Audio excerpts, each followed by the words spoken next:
music. There is no terrible way to win.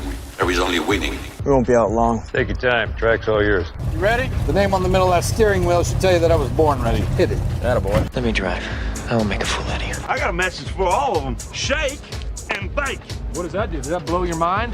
That just happened. These cars, you sit in a box, a coffin, gasoline all around you. It is like being inside a bomb. It's tough enough being a girl on the track. Living in my dad's shadow doesn't help much. You have to be kind to the car. You feel the poor thing groaning underneath you. No race was ever won in the first corner. I'm gonna give you an engine, low to the ground, extra big oil pan will cut the wind from underneath you.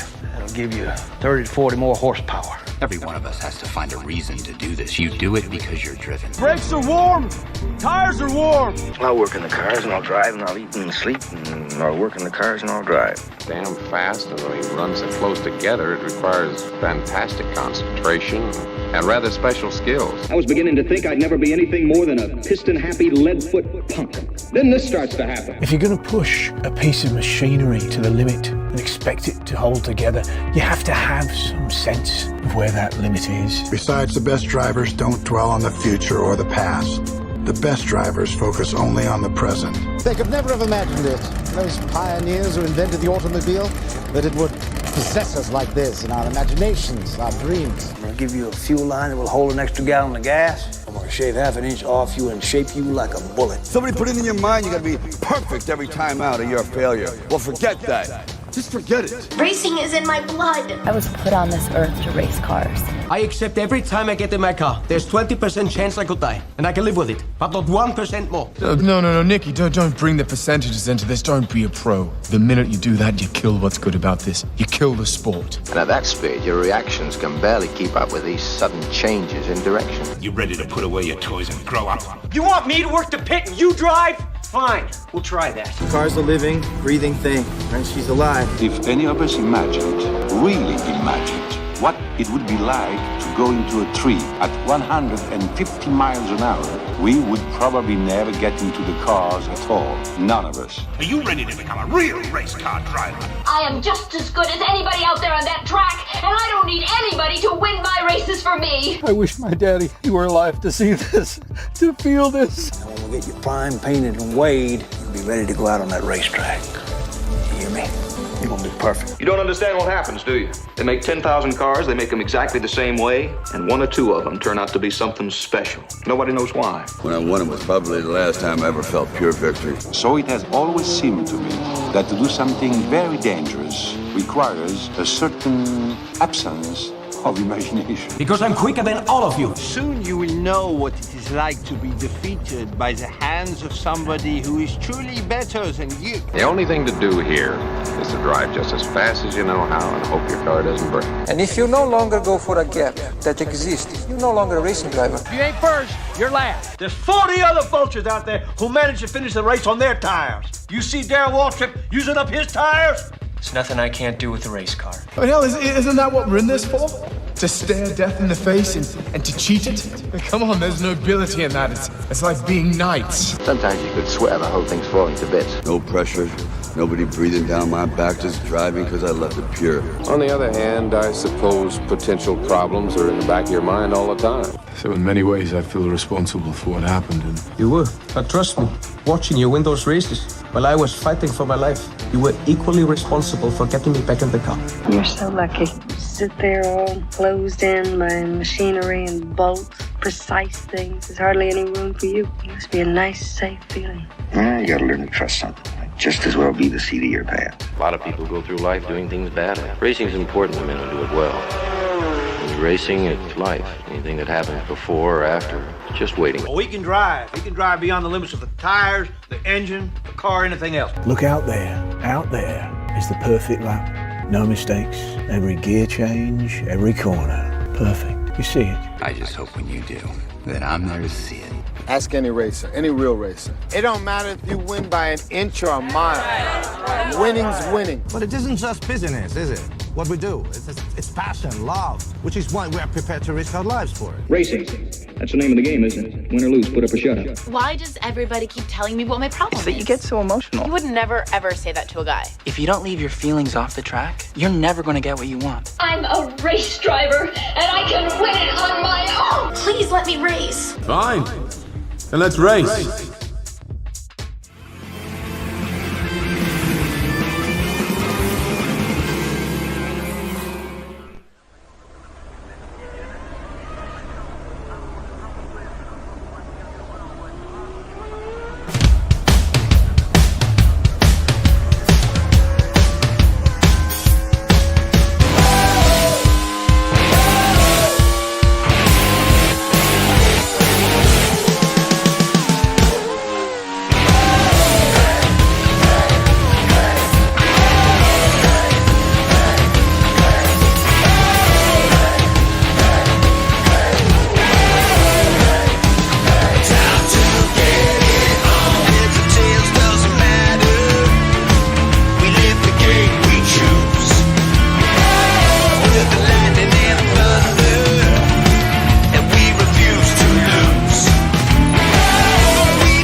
Hello everybody and welcome to the Grand Prix 2 World Championship 1990. Jake Sanson with you. It is time for the race around Monaco. It's the toughest race of the year and it's definitely going to be one that all of our teams and managers are going to be sweating through. It's going to be a very, very difficult challenge, but then they all knew that coming into this season. Of all of the races, it was almost certainly going to be the toughest challenge. The pre-qualifying grid comes up first of all, and that is 39 laps of this Monaco street circuit that's been here in this configuration almost unchanged since the first running back in 1929. So this is going to be a tough battle. It's going to be Bruno Giacomelli who lines up in pole position in his LaRousse Lola. Pierluigi Martini in the Minardi lines up next in position, and he will be there very solidly in second place. Good to see him back on the pace after his early performance at Phoenix in the United States. Row 2 is Mark Blundell and Martin Brundle, two British drivers together on the second row. Willie T. Ribbs, the American, lines up alongside Aguri Suzuki of Japan, and then Alessandro Zanardi in the leading Lego Acela is 7th, ahead of Johnny Herbert in the BMS Dallara. His teammate Damon Hill is next up in 9th, and Emanuele Pirro in the second of the Real cars lines up in 10th. Then it is the Coloni of Ukyo Katayama, JJ Leto in the leading Monteverdi, Yannick Dalmas in the AGS alongside Michael Schumacher in his second attempt to qualify for Reynard. Then Paul Warwick in the Porsche, Piercarlo Ginzani in the Zakspeed. Next up, it's Roland Ratzenberger. He lines up in the Reynard alongside Andrea Chiesa, who replaces the injured Stefan Johansson. He's set to be out for at least half a dozen races, I should say. Alan McNish and Christian Fittipaldi in the Two Lifes are next up. Then it's Joachim Winkelhock in the Zakspeed, along with Gabriele Tarquini in the AGS. Alain Menu in the Porsche. Making her debut is Kathy Muller in the Eurobrunn, along with Juan Fangio the second, and Mike Thackwell in the second of the Colonis. This is going to be a fascinating battle as our competitors line up on the starting grid. Sunny skies here at Monaco. And of course, a tough race awaits us. 39 laps and one mandatory pit stop in this thrilling encounter of a Grand Prix. And everybody will want to be right up at the sharp end all the way through. So we're going to see a thrilling encounter, that is for sure. When the lights go out, go to green, we will go racing. We are underway in Monaco, and Bruno Giacomelli gets a good start in the LaRousse Lola. Looks like a cracking start from Willie T. Ribbs. He's going to get up into third position minimum. Might even make it as far as second as they climb up the hill for the first time. A little bit of bumping and boring into Saint-Devote for the first time as a couple of cars are trying to get their way through without incident. And I think we're pretty much through cleanly without too many dramas. So the competitors are going to be battling away. But Blundell is doing a fantastic job in the Lego Acela there in fourth position, in behind Willie T. Ribbs in the Real. So it's going to be a fascinating run as we continue in their way through. Giacomelli leads the way. Second is Martini. Third is Ribs. Fourth is Blundell. So we've got 4 different teams in the top 4 places. Giacomelli in the Larousse, Martini in the Minardi, Ribs in the Real, Blundell in the Osella, and then Martin Brundle in the second Minardi, just in front of the the sister car at Lego Osella. That, of course, is Alex Zanardi. So the Lego Osella's doing a good job here this time. 4th and 6th position. The Colonis are the cars that are trying to make their way through the field. With Ukko Katayama, they're in about 8th position. Cracking start from him off the grid, actually. He was just outside the top 10 off the line. So the Japanese driver has once again done a fascinating job as the field is going to come through at the end of the first lap. And Bruno Giacomelli, the Italian, ahead of his countryman Pierluigi Martini. They've got good style and speed already. And as they come across the line, they're already trying to stretch out a gap to Willy T. Ribs.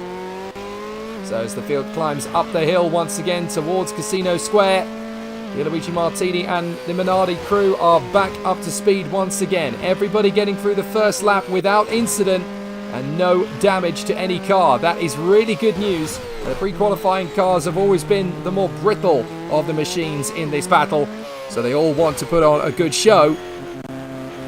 So obviously the competitors are going to be working very hard from the off as we look through the field. Mike Thackwell in the Coloni being left behind a little bit there. Not quite sure where his pace has fallen. In the last couple of races he's been strong, but here at Monaco he just doesn't seem to have the same sort of pace that he once had. As Willy T. Ribs in the Real charges down to the Nouvelle Chicane. There's a little bit of a change to the curbing for this 1990 season. It's a little bit more clean as far as the drivers are concerned. It's a little tidier. So now the competitors continue down through the swimming pool. And that is Blundell and Brundle giving chase to Willy T. Ribs and already trying to stretch out a gap to Alessandro Zanardi, who is there in P6. There's Martini, running well in second place in the Minardi. At the moment, the 3 teams that are going to go through are the 3 teams out in front. Larousse Lola, Minardi and Real. But there's a lot that can change in the next 37 laps of this Monaco Grand Prix battle. So the contenders are still going to be giving us plenty of drama as they climb up the hill. At least they've gone a little bit further, the cars, than they have done in previous races. Usually we lose 1 or 2 cars in the first couple of laps. Not so far here in Monaco because the cars are being pushed, but nowhere near to the level of intensity that they would normally do. However, those that have difficulties with transmission or gearbox, electronics or whatever, are definitely going to struggle here at Monaco. You've got so many gear changes over the course of 1 lap. It really is going to be a difficult situation for a lot of the teams and drivers out there. But Giacomelli leads, Martini second, Ribs, Blundell, Brundle and Zanardi. Suzuki and Katayama on board with Martini as he charges up towards Tabak through the left-hander and then up through the chicane at Swimming Pool. So Giacomelli has a lead over Martini in the Glenfiddich-backed Minardi.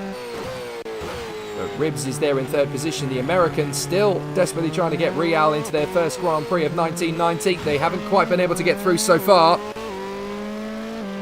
So this is a really exciting run. Giacomelli, another new fastest lap from the Italian. He really does seem to have the measure of this car. Larousse Lola, one of the favourites to get through. They're not quite as competitive as the top 10 teams, but they still seem to have good pace. Porsche going quite well at the moment. Warwick is there in 11th position at the moment, having made a good start from 15th on the grid. His teammate Menu is up to 18th as well. So the Porsches are making good progress through the field. They haven't had a massive amount of luck so far this year in terms of race finishes, but they are definitely showing a good, consistent, solid pace. Speaking of pace, well, it's interesting from Reynard because Ratzenberger currently finds himself in 13th, Schumacher 16th. So some good improvements through the field. AGS, we still have Dalmas in P12 and Tarquini is currently in 23rd, so a terrible start from the Italian, but a good start from the Frenchman all in all. Ginzani and Winkelhock in the Zach speeds going reasonably well, but certainly not the kind of pace they wanted. Not a great run so far from Eurobrun. They qualified last time. This time, Juan Fangio the second and Kathy Muller are not quite finding the raw pace. Roberto Moreno struggled to maintain good pace at Imola, but they were down at the back. Here they are again. You can see Fangio the second and Kathy Muller not exactly having the best of runs. The Eurobruns are essentially racing to survive in these races. They were quite fortunate at Imola to get through, really, but they also then went on to score championship points. So that's fantastic news from their point of view. But just by staying on the road at Imola, they were able to pick up points. in the Constructors' Championship. One of only 2 teams to have done so from pre-qualifying so far. The other is the team that leads the way, the LaRousse Lola of Bruno Giacomelli. So Martini in second place, Ribbs is third, Blundell, Brundle and Zanardi. This is the pre-qualifying race, and only the top 3 teams across the line are able to get onto the starting grid to join the other 10 teams. So this is for 6 cars to qualify, and you only need 1 of your race cars to cross the line in the top 3 in order to do so, unless of course there are 2 cars from one team twice in the top 4. 5th position will do it, but essentially it's the first 3 cars of a different manufacturer to come through that will get through. Now this is quite critical then for Mark Blundell, who is sat in 4th place in the Lego Ocello. If he can get past Willie T. Ribbs, either on track or in the one-stop strategy, then he's got a chance of getting Lego Ocello onto the grid. Now this is a good opportunity to have a look at the fuel strategies. Martini looking at 17 laps in, so he could go quite a way into the race by comparison to Bruno Giacomelli, who I think is fueled slightly shorter. Indeed he is, by a lap or so.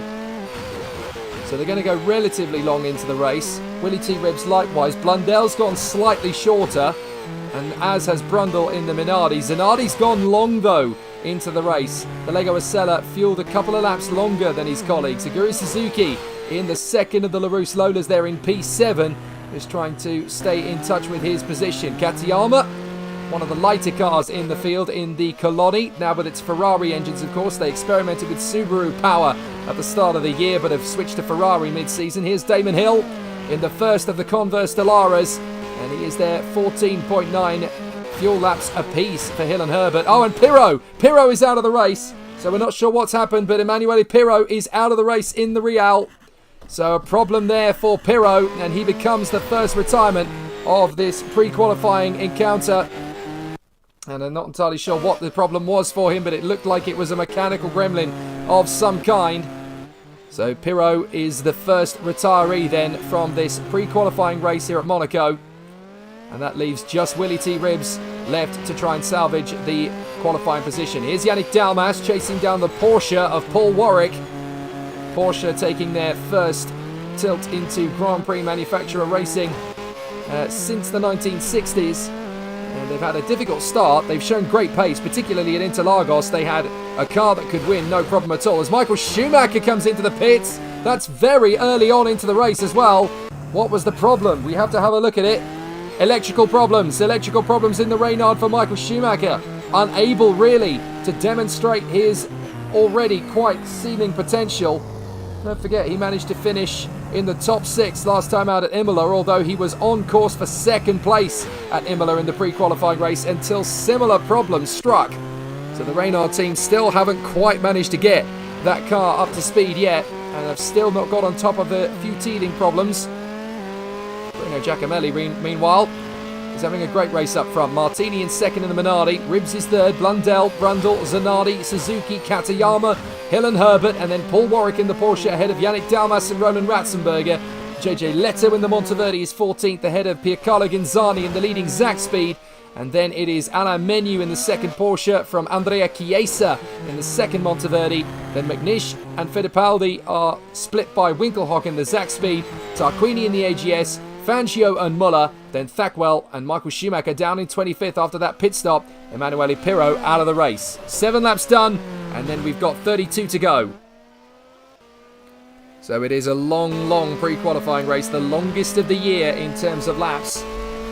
So it's obviously going to be very tricky for our competitors here at the Monaco Grand Prix of 1990. Who is going to join the 10 teams that have already made their tilt into the battle?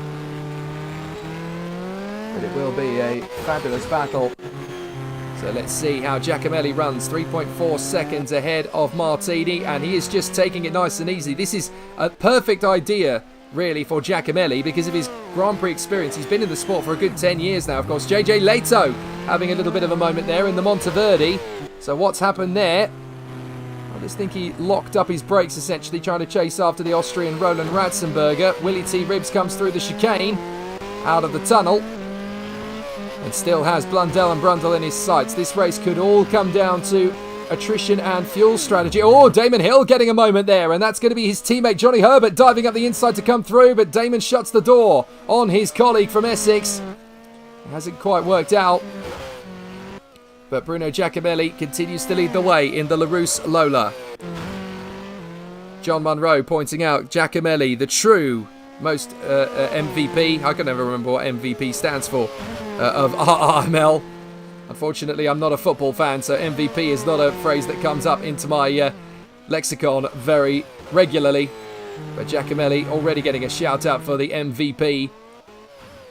And a very impressive performance from him. Pierluigi Martini, though, finding the same form that he found at Phoenix in the United States, and he runs in a solid second place in front of Ribbs, Blundell, Brundle and Zanardi, with Suzuki in P7 for the moment, then Katayama, his countryman, Hill and Herbert, the two Brits ahead of Paul Warwick, their countryman, and then Dalmas, Ratzenberger and Leto. Juan Fangio II, the nephew of the five-time maestro Juan Manuel Fangio, running a solid race in 23rd, not exactly having the moment he wanted from the front though. And he's just taking the field around as best as he possibly can, essentially. But Giacomelli leads. Martini second from Ribbs, Blundell, Brundle and Zanardi.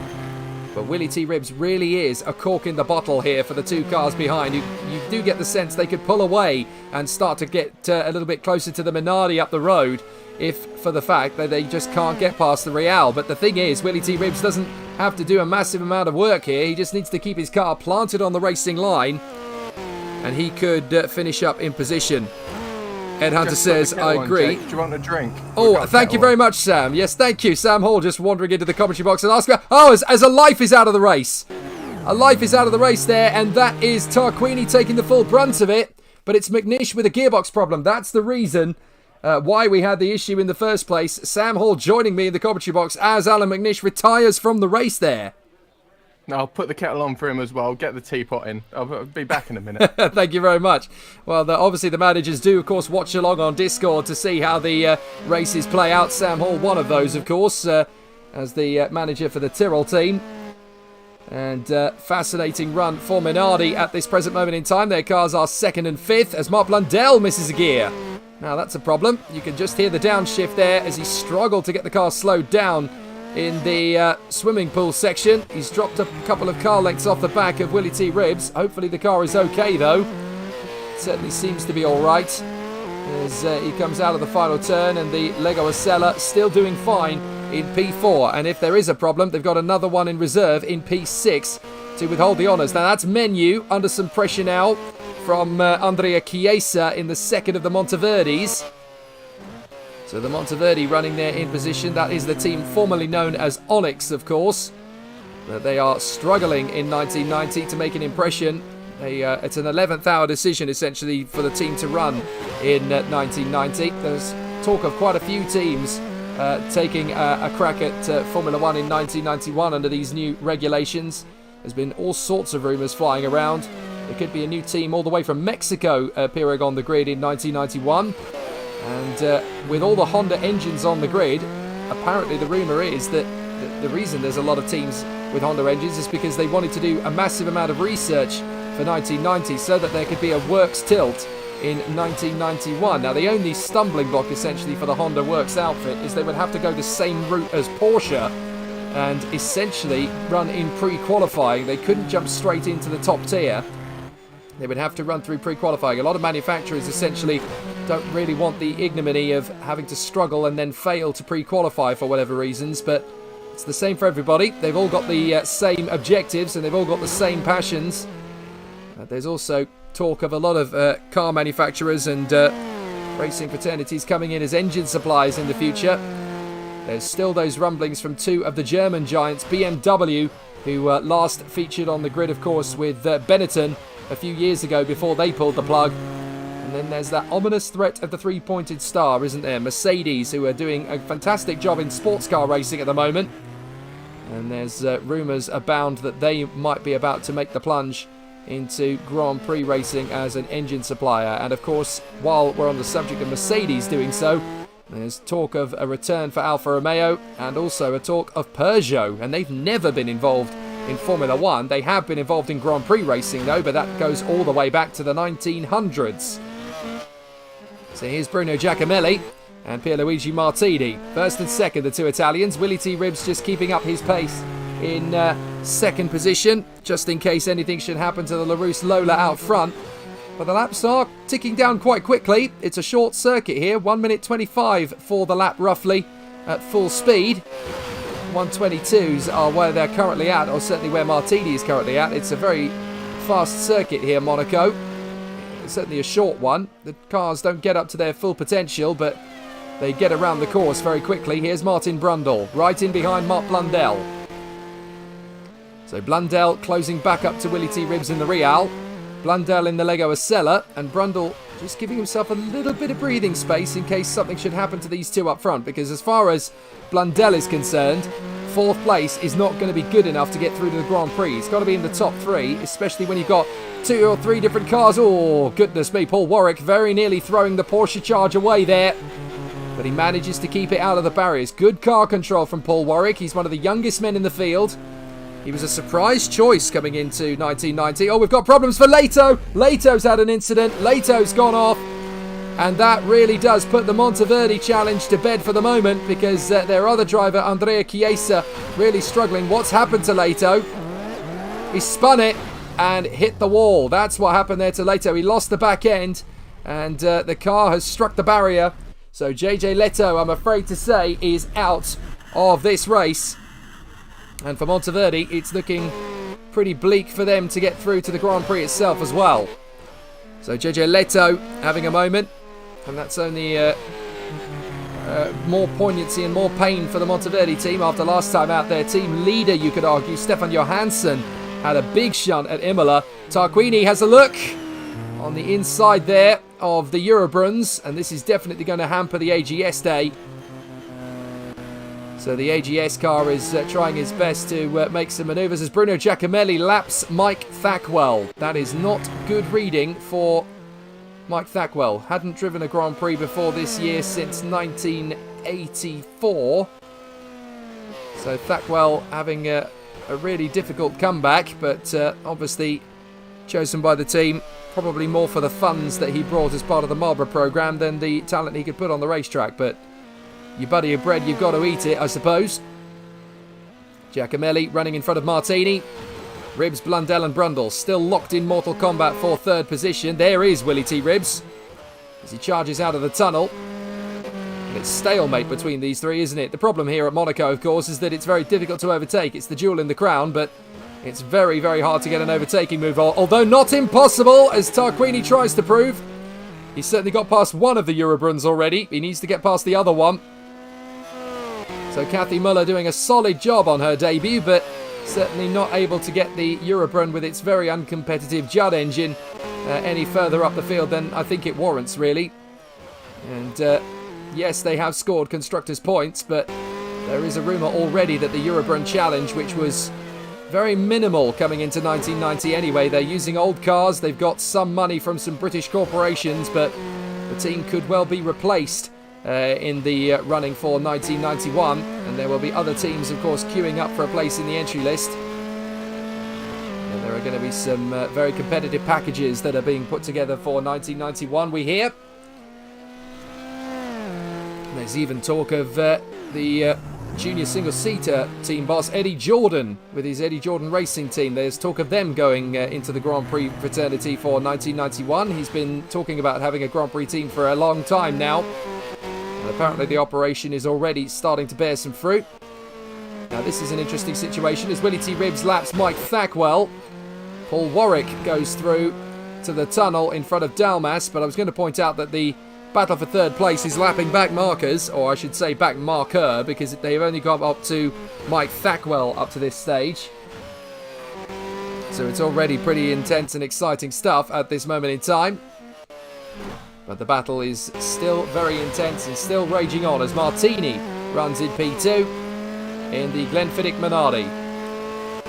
Giacomelli is 7 seconds clear now. He really does have the experience on his side to get away from the rest of the pack, and it's definitely helping his cause as they move forward.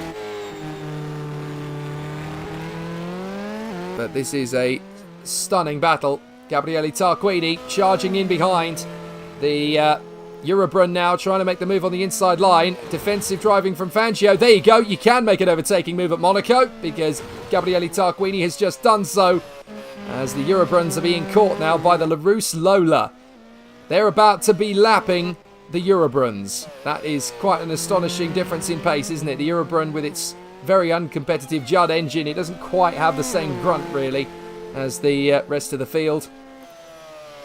And despite the budget that they have, and despite the strength in the result last time out at Imola, there's a lot of talk that it could be one of the teams that doesn't quite have the gumption to make it to 1991.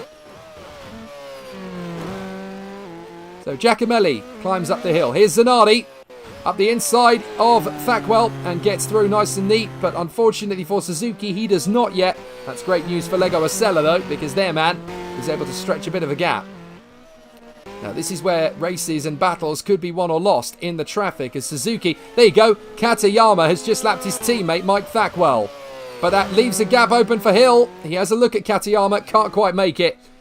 And Thackwell gets out of the way. What on earth has happened to Mike Thackwell? This doesn't quite seem to have the pace that he has had in early times. Maybe it's catching up with him, the inexperience. He has been out of the seat for a long time. And I think potentially the New Zealander just not quite able to run at his best anymore. Lap 17 for Bruno Giacomelli. Nearly 8 seconds in front. Oh, that's Ginzani! Ginzani out of the race. And that's why. Engine failure for the Zack Speed. Well, those Yamaha power units are still... Those Yamaha engines are still not really reliable. So, problems there, I'm afraid. And I think we've had Ribs falling down the order, have we? Has Ribs dropped down? Because I think we've got Willie T. Ribs having fallen down the order as well. To 5th place, yes indeed. Now, what's happened there? So, Ribs has an electrical problem. So, the Real falls down out of position. This is great news for Lego Acela, because their man, Blundell, now up into 3rd place, and Brundle up to 4th. Willie T. Ribs in the Real has got a mechanical issue. So Ginzani is raised off the circuit by the cranes. That's going to elevate Tarquini to 19th. But the Eurobruns and Mike Thackwell just don't have the same competitive pace as the rest of the field. But this man, Mark Blundell, looking solid in the Lego Acela. So this is an absolutely brilliant opportunity now for Mark Blundell and the Lego Acela team, with the Real in trouble, and into the pits comes Willie T. Ribs. So an electrical problem for the American. Still, this car is not quite reliable enough. It's quick in qualifying, but they just don't seem to have raw race pace, and they certainly don't seem to have enough gumption to bring it home. Now, he pitted and turned that into his one and only pit stop. So Willie T. Ribs will now go the distance of this race. So it'll be interesting to see where he gets out. He rejoins behind Roland Ratzenberger in the Reynard. So he rejoins in 13th. Now, if he can stay in the top 5, then Willie T. Ribs is still a factor. But look at how much time Giacomelli has lost in the traffic to Martini. The gap is down to 4.4 seconds. The only difficulty is that now Martini's got to do exactly the same job of getting past these two Eurobruns, who are absolutely evenly matched, it seems. Juan Fangio II and Kathy Muller.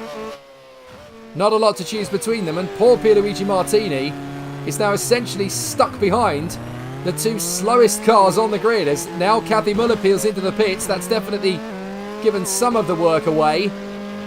But if you look at the gap, it's opened up again to 6 seconds. He lost a second in that sector alone, and that's where Giacomelli lost his time. It's where Martini is losing his. Now here's Blundell trying to shake off Brundle, who, thanks to Martini, is already likely to be making another tilt at the Grand Prix. Into the pits comes Katayama. Martini being balked here badly as Warwick tries to fend off from Dalmas. Dalmas goes for the pits. Damon Hill does likewise. So Warwick in the Porsche drives past Thackwell in the Coloni. So Dalmas, Hill, Katayama and Ratzenberger all pitting on this lap. The Reynard in as well then, as Tarquini tries to... Well, I'm not quite sure what Tarquini was happening there, but certainly a big issue as the life of Christian Fittipaldi comes into the pits as well, the Life Racing machine. There's still a lot of competition, and A lot of competitive racecraft from the drivers this year in 1990. This pre-qualifying race almost as entertaining as the Grand Prix itself. But Martini, as you can see, losing all that time as Giacomelli comes into the pits. Now the race leader, Giacomelli, comes in. So here is the LaRousse Lola. Comes all the way down to the end of the pit lane, which is where the pit crew are waiting for him. Now, the big question, is Martini going to come in as well, or is he going to take the lead? He takes the lead. Blundell is in, so is Brundle. So that will put the Lego Acela of Zanardi into second place. 9-second pit stop. Not a bad run, but it's Martini who leads. Giacomelli is getting out of the pits behind Zanardi. And Suzuki is now up to third as well, past his teammate. Johnny Herbert comes into the pits. So there you go, Suzuki rejoins just in front of teammate and former race leader Bruno Giacomelli. So Giacomelli is now in fourth position. And that is about 15-16 seconds behind the lead. Now, what are the LaRousse Lola team going to do here? Because they've got a car into the Grand Prix, whatever happens with Suzuki in front of Giacomelli. Will they make no change at all? Or will they enforce team orders? There's Zanardi in the Lego Acela. The team's still looking good to come through as Michael Schumacher goes back into the pits for the second time. And this is for the scheduled pit stop, of course. Now here comes Giacomelli, having a look at his teammate Suzuki. Will he get the move? Nicely done. I don't like to use the term MVP or most valuable player, but he's certainly looking that way at the moment, isn't he? Giacomelli through into third position. Got your teapot here, Jake. We didn't have no jammy dodgers, so... No jammy dodgers? I could only find some fish fingers, so you got those instead. That's fantastic. Just leave the custard on the tray. Yeah. Thank you very much, mate. It's a lonely life in the commentary box when you're on your Todd. Here's Pierluigi Martini coming out of the pits again. Zanardi leads, Giacomelli second, Suzuki now third, and Martini rejoins, and there goes Kathy Muller. So Giacomelli long gone, long gone. That is a big difference between the two now, but Martini has got Blundell right up behind him. So Ed Hunter, who was mentioning earlier that without the Real getting in the way earlier, we would have had a crack at second place. Well, now they do have a crack at second place because Mark Blundell is right in behind Pierluigi Martini, and with Zanardi and Suzuki still yet to pit, this is essentially now the battle for second place, and they've got a slower car in front of them, which could make all the difference. Giacomelli breaks down for the chicane, obviously choosing to lift before hitting the brakes. It's quite delicate, that manoeuvre. You don't want to hit the brakes too hard, like Martini just did. He managed to get the move there on the Eurobrun, but that was very awkward to say the least. And now Brundle's got to wait because Blundell's gone through to go back onto the tail of Martini. And Brundle launches up the inside of the Minardi. Those Eurobruns are definitely causing a bit of an issue, aren't they? As Zanardi is about to lose the lead on the road to Giacomelli as Katayama laps his teammate. But Zanardi has lost the lead on the road to Bruno Giacomelli, who retakes the lead. He's having a fantastic race here at Monaco. Suzuki in the pits, as we expected. Oh, Tarquini's in trouble in the AGS. And that's out of the race then. So Tarquini is out. He had problems earlier on anyway, and I'm afraid Tarquini out of the race. The gearbox has failed. So that's what's put Gabriele Tarquini out of pre-qualifying for this Monaco Grand Prix of 1990. And so AGS is down to one car. Yannick Dalmas is the man behind the wheel, and he's in 12th place behind the Porsche of Alain Menu, who has yet to make his pit stop. Oh, Chiesa out as well. Chiesa out of the race as well, by the look of it. So, unfortunately, Andrea Chiesa with an engine failure. So that is both Monteverdi's now out of the race. And that is bad news for team boss David Juntz. The position of the team, the strength of the team, obviously now very much under question with the problems that they've had. So, a big problem. And that is disastrous for Monteverdi. They are out of the race. Suzuki, by the way, rejoined behind Johnny Herbert in the Dallara. Now, that is significant for the Dallara squad, the BMS Scuderia, because Hill and Herbert have both now managed to leapfrog past Suzuki, who was the race leader. So that's great news for Damon Hill and Johnny Herbert and their team manager, Emma Featherstone, of course. So we're doing a fantastic job. Pierluigi Martini, third position in the Minardi, but that's because Zanardi in front has yet to pit. And as I say that, the Lego Acela of Alessandro Zanardi comes into the pits in its patchwork overalls. Of course, the livery of the car is fairly patchwork as well. It's designed to look like a mass of Lego bricks. And it really does look spectacular. There's Martini through to second. Blundell is third. Brundle is fourth. And Ribbs is fifth. And all 5 of those cars will now go to the end of the Grand Prix. Hill seventh. Herbert in... Oh no, Hill and Herbert have both jumped Zanardi too, as has Suzuki. So Zanardi did not get the best of his stints there. And Menu in the Porsche does come into the pits. Dalmas and Ratzenberger both managed to leapfrog the Porsche of Paul Warwick. But Menu should get out relatively in a good position as Johnny Herbert laps Fangio. So Fangio the second, running there in the back end of the field in his Eurobrunn. Unfortunately, Martini still looking solid for Minardi, but there's a long way to go. We're only on lap 23 of 39. So there's still a long way to go. Suzuki gets back on terms with one of the Eurobrunns. I'm guessing it's Kathy Muller, who he has just lapped. It wasn't, in fact, it was Fangio the second, and now the Lego Acela goes the other way. Goodness me, they're diving around these Eurobrunns fairly carefully. But then when you're backed by a British high street convenience store, you probably don't quite have the same budget as those on the scale end.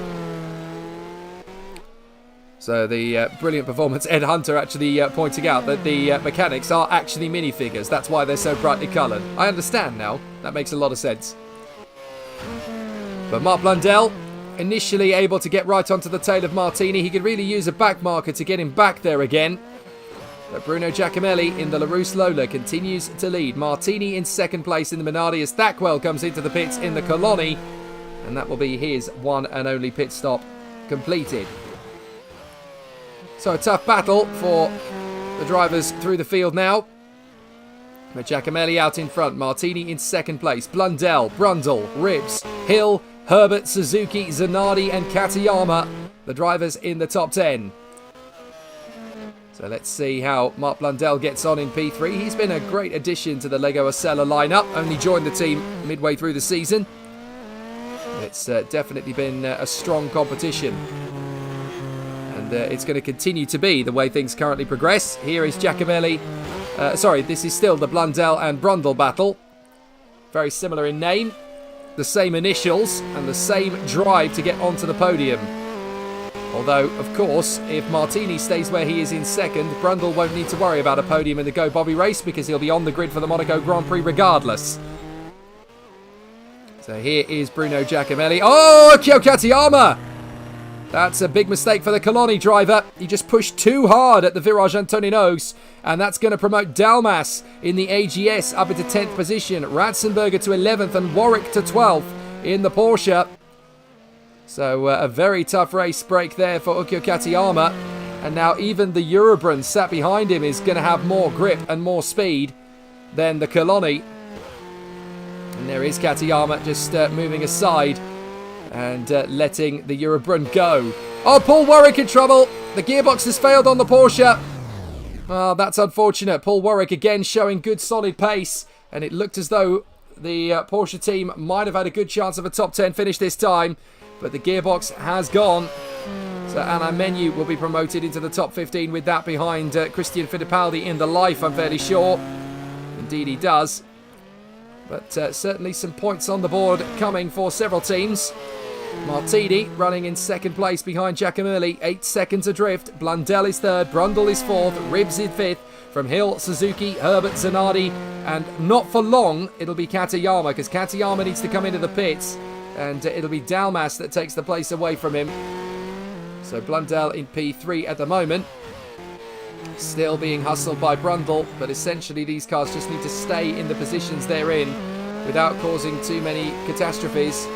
And they will be fine and dandy. Now there into the pits comes Katayama. And we've got a battle for the final point now in the Go Bobby.UK Cup between Yannick Dalmas and Roland Ratzenberger. AGS versus Reynard. So this could be a fascinating tussle between these two cars. And Roland Ratzenberger has caught right up behind Yannick Dalmas, and he wants the final point here at Monaco.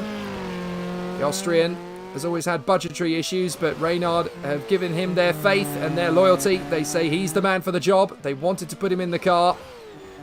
And so here is Roland Ratzenberger. That's Zanardi. Zanardi out of the race. Now that was why he was having difficulties then. Gearbox. It froze. It froze on him coming out of the bottom end of the hill after the casinos, after the station hairpin. So just after Lowe's, Zanardi loses the gearbox completely. It froze up on him. And that was it. Game over. So Zanardi out now. So Reynard are in the points anyway in 10th position. But now cars are starting to struggle. These cars are obviously a little bit more brittle and a little bit more delicate than the cars in the top 10 tier. So they are now starting to fall by the wayside. And the more they fall, the more the others are going to benefit. So Giacomelli leads. Martini second still. Blundell, Brundle and Ribbs. That's been the top 5 since the pit stop sequence. Hill is in 6th position. The son of the double world champion. Graham Hill, the only man to win all 3 of the big motor races around the world. Monaco, Le Mans and Indianapolis. And of course he won around here 5 times in his career. Nobody has ever surpassed that record. It is an absolutely outstanding achievement. It'll be incredible to see if anybody in the world of Formula 1 can beat it. So Bruno Giacomelli leads the way. Damon Hill up the inside of one of the Eurobruns, trying to fend off from Suzuki and Herbert at the same time. That's brave, but Damon Hill gets himself in there and sticks out his elbows to make the move complete. Good fighting drive there from Damon Hill. As Bruno Giacomelli continues on his way. Johnny Herbert stuck behind the Eurobrun and can't make a move at the swimming pool. There's absolutely no room to manoeuvre, but he does get a move around the outside of that apex to come through. But Bruno Giacomelli doing a fine job here in the LaRousse Lola. And it looks as though team boss Carter McColeman can sense a qualification for the Monaco Grand Prix. It's certainly looking good for him at the moment. As into the pits comes Kathy Muller in the Eurobrun. I don't think that's scheduled. I think she's got a problem of some kind, which is probably why the Eurobrun is so far off the pace. But then it has been off the pace for a fair while now. Down the straight into the chicane comes Pierluigi Martini. Still the car is responding well. The Minardi doing a fair job of things. But we've lost Zanardi, Warwick, Chiesa, Tarquini, Ginzani, Leto, McNish and Pirro. That's 8 cars out of the race. And therefore 18 still remain. And only 10 of them can score points towards the Go Bobbit at UK Cup. But because the drivers are not pushing the limit of these cars in terms of engine revs so high, the engines are not going in quite the same capacity as they were in the previous round. And there goes the Zach Speed through. That is Winkelhock, I do believe, getting through into 11th position anyway, while lapping Kathy Muller. And 1 place outside the Go Bobbit at UK Cup points. So Giacomelli leads Martini, Blundell, Brundle, Ribbs. And there is Joachim Winkelhock trying to get away from the life of Christian Fittipaldi. Several teams trying to qualify for Grand Prix racing, of course, in 1990, and they do so with this race, the pre-qualifying race, which is half the distance of the Grand Prix itself. And the competitors still putting in a good show of it. So Bruno Giacomelli leads Martini, Blundell, Brundle and Ribbs. There is Blundell, just fending off from Martin Brundle. Even if Brundle gets through, it doesn't matter too much to Mark Blundell because he'll still get through to the Grand Prix based on the fact that Brundle is in a Minardi and there's already one of those up the road. So Brundle can get through to 3rd place and it really won't make a difference as Fangio makes his bid to get up the inside of a Reynard. What's going on there for Ratzenberger? Electrical problems. He's just got into the points, Ratzenberger, in the Reynard. Now that is disastrous for the Austrian, but it's great news for Zach Speed, for Life and for Porsche because they all move up a place, and if there are more cars with problems, they could score a point. So difficulties there for Roland Ratzenberger. The Reynard will return to the pits, having completed very nearly an entire lap with some kind of electrical fault, and so Ratzenberger will lose ground.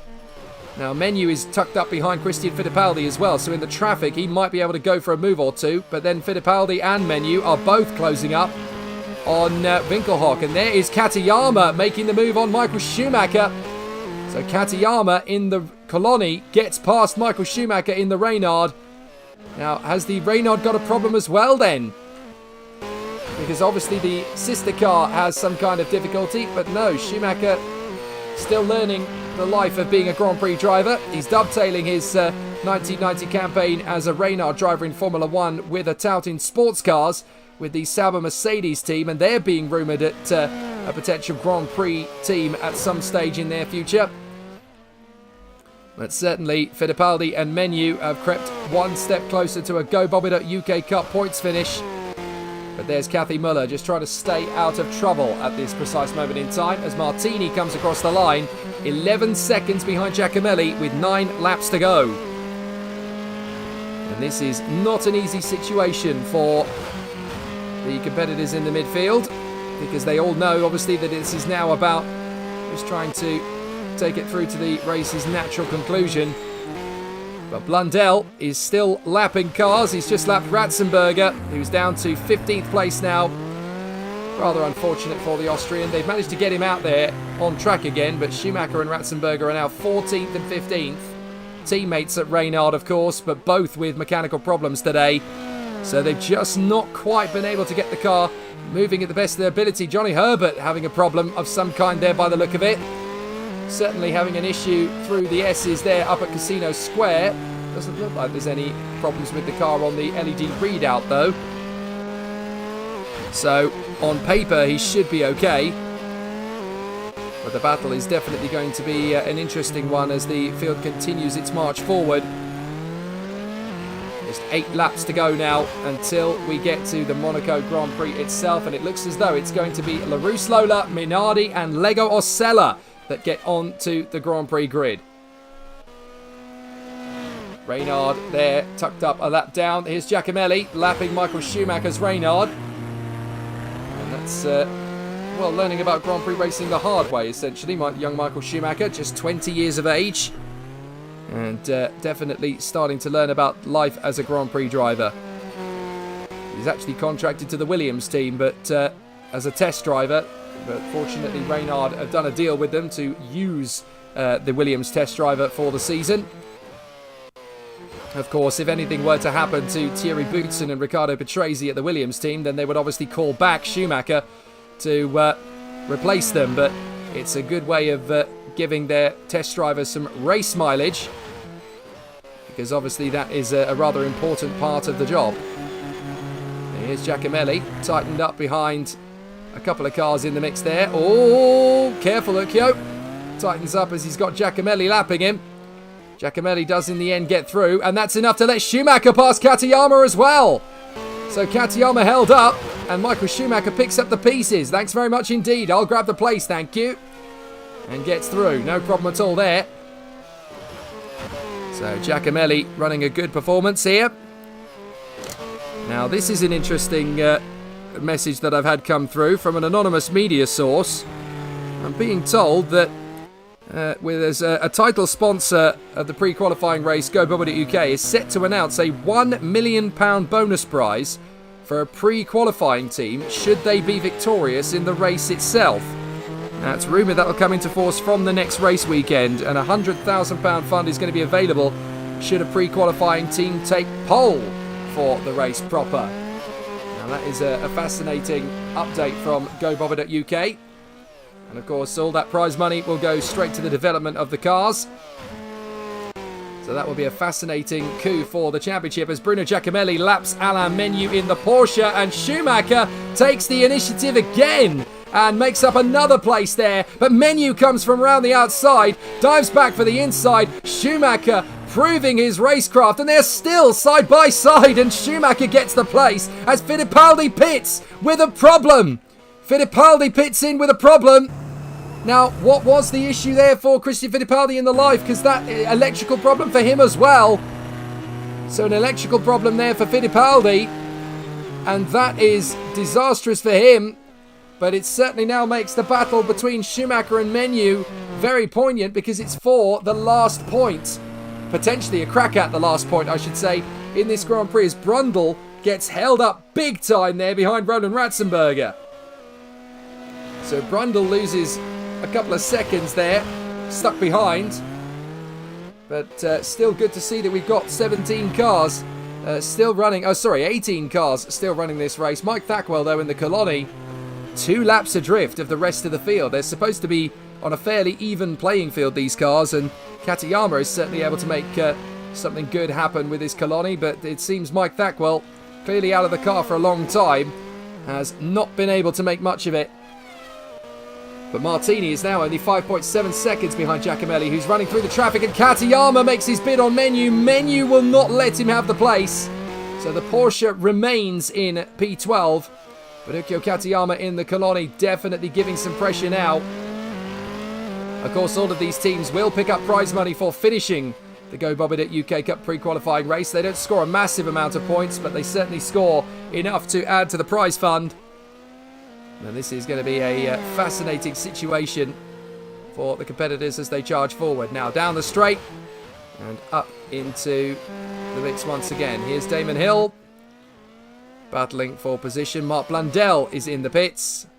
Oh, contact! Contact! Now that's Ratzenberger. Ratzenberger in the Reynard getting clouted there by Martin Brundle, because into the pits has come Mark Blundell in the Lego Acela. That's their place gone. So we need to look back and see. It's a loose wheel for Blundell. But what's happened to Brundle? Brundle's tried to come through and he's nudged. He's hit. He's hit the back of Ratzenberger. Now this is terrible luck for the Lego Acela team. Mark Blundell into the pits with a loose wheel. Let's watch again. So, well, Blundell's already pitted. But let's watch. Look. He tries to come around the outside, Martin Brundle, and tags the Reynard. Now that is definitely going to be investigated. But Martin Brundle will get through to the Grand Prix anyway, because of course his teammate is there in second position. But disastrous for the Lego Acela team. They were in third position, and now Blundell is down to fifth as he rejoins. Make it seventh, because Hill and Suzuki have both torn past. So that means that the Real is going to get into the Grand Prix after all for Willie T. Ribs. So that's great news for Vinit Patel. But it's a disaster for Lego Acela, because their chance of getting into the Grand Prix is now well and truly gone. But with 5 laps to go, Bruno Giacomelli is looking likely to get into the Monaco Grand Prix with LaRousse Lola. His teammate Aguri Suzuki will be delighted and relieved in equal measure. But Pierluigi Martini and Martin Brundle, even if Brundle has an issue for that incident with Ratzenberger, he will still get into the Grand Prix. But it might affect the Go Bobbitt UK Cup for certain, as Kathy Muller lets Bruno Giacomelli go. Oh, and that's a Zach Speed in front, in trouble. That's Winkelhock. Winkelhock in trouble in the Zach Speed. And that's the final point in the Go Bobbitt UK Cup, now well and truly gone, as Giacomelli laps Winkelhock in the Zach Speed. And Winkelhock stops the car. So now Schumacher in the Reynard gets through into 10th position. Menu gets through into 11th. So Michael Schumacher is now looking at the final point in the Go Bobbitt UK Cup. I tell you what, it's all happening at the end of this very dramatic race. Giacomelli still holds the lead. Martini in second. Brundle in third.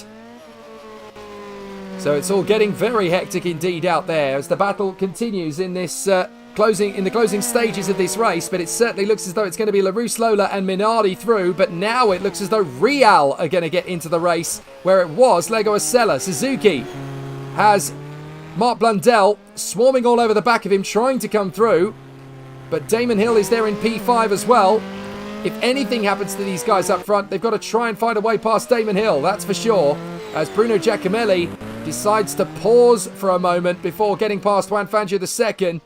And Giacomelli dives through. No point in rushing things with 3 laps to go. Giacomelli looks good. Blundell doing his best.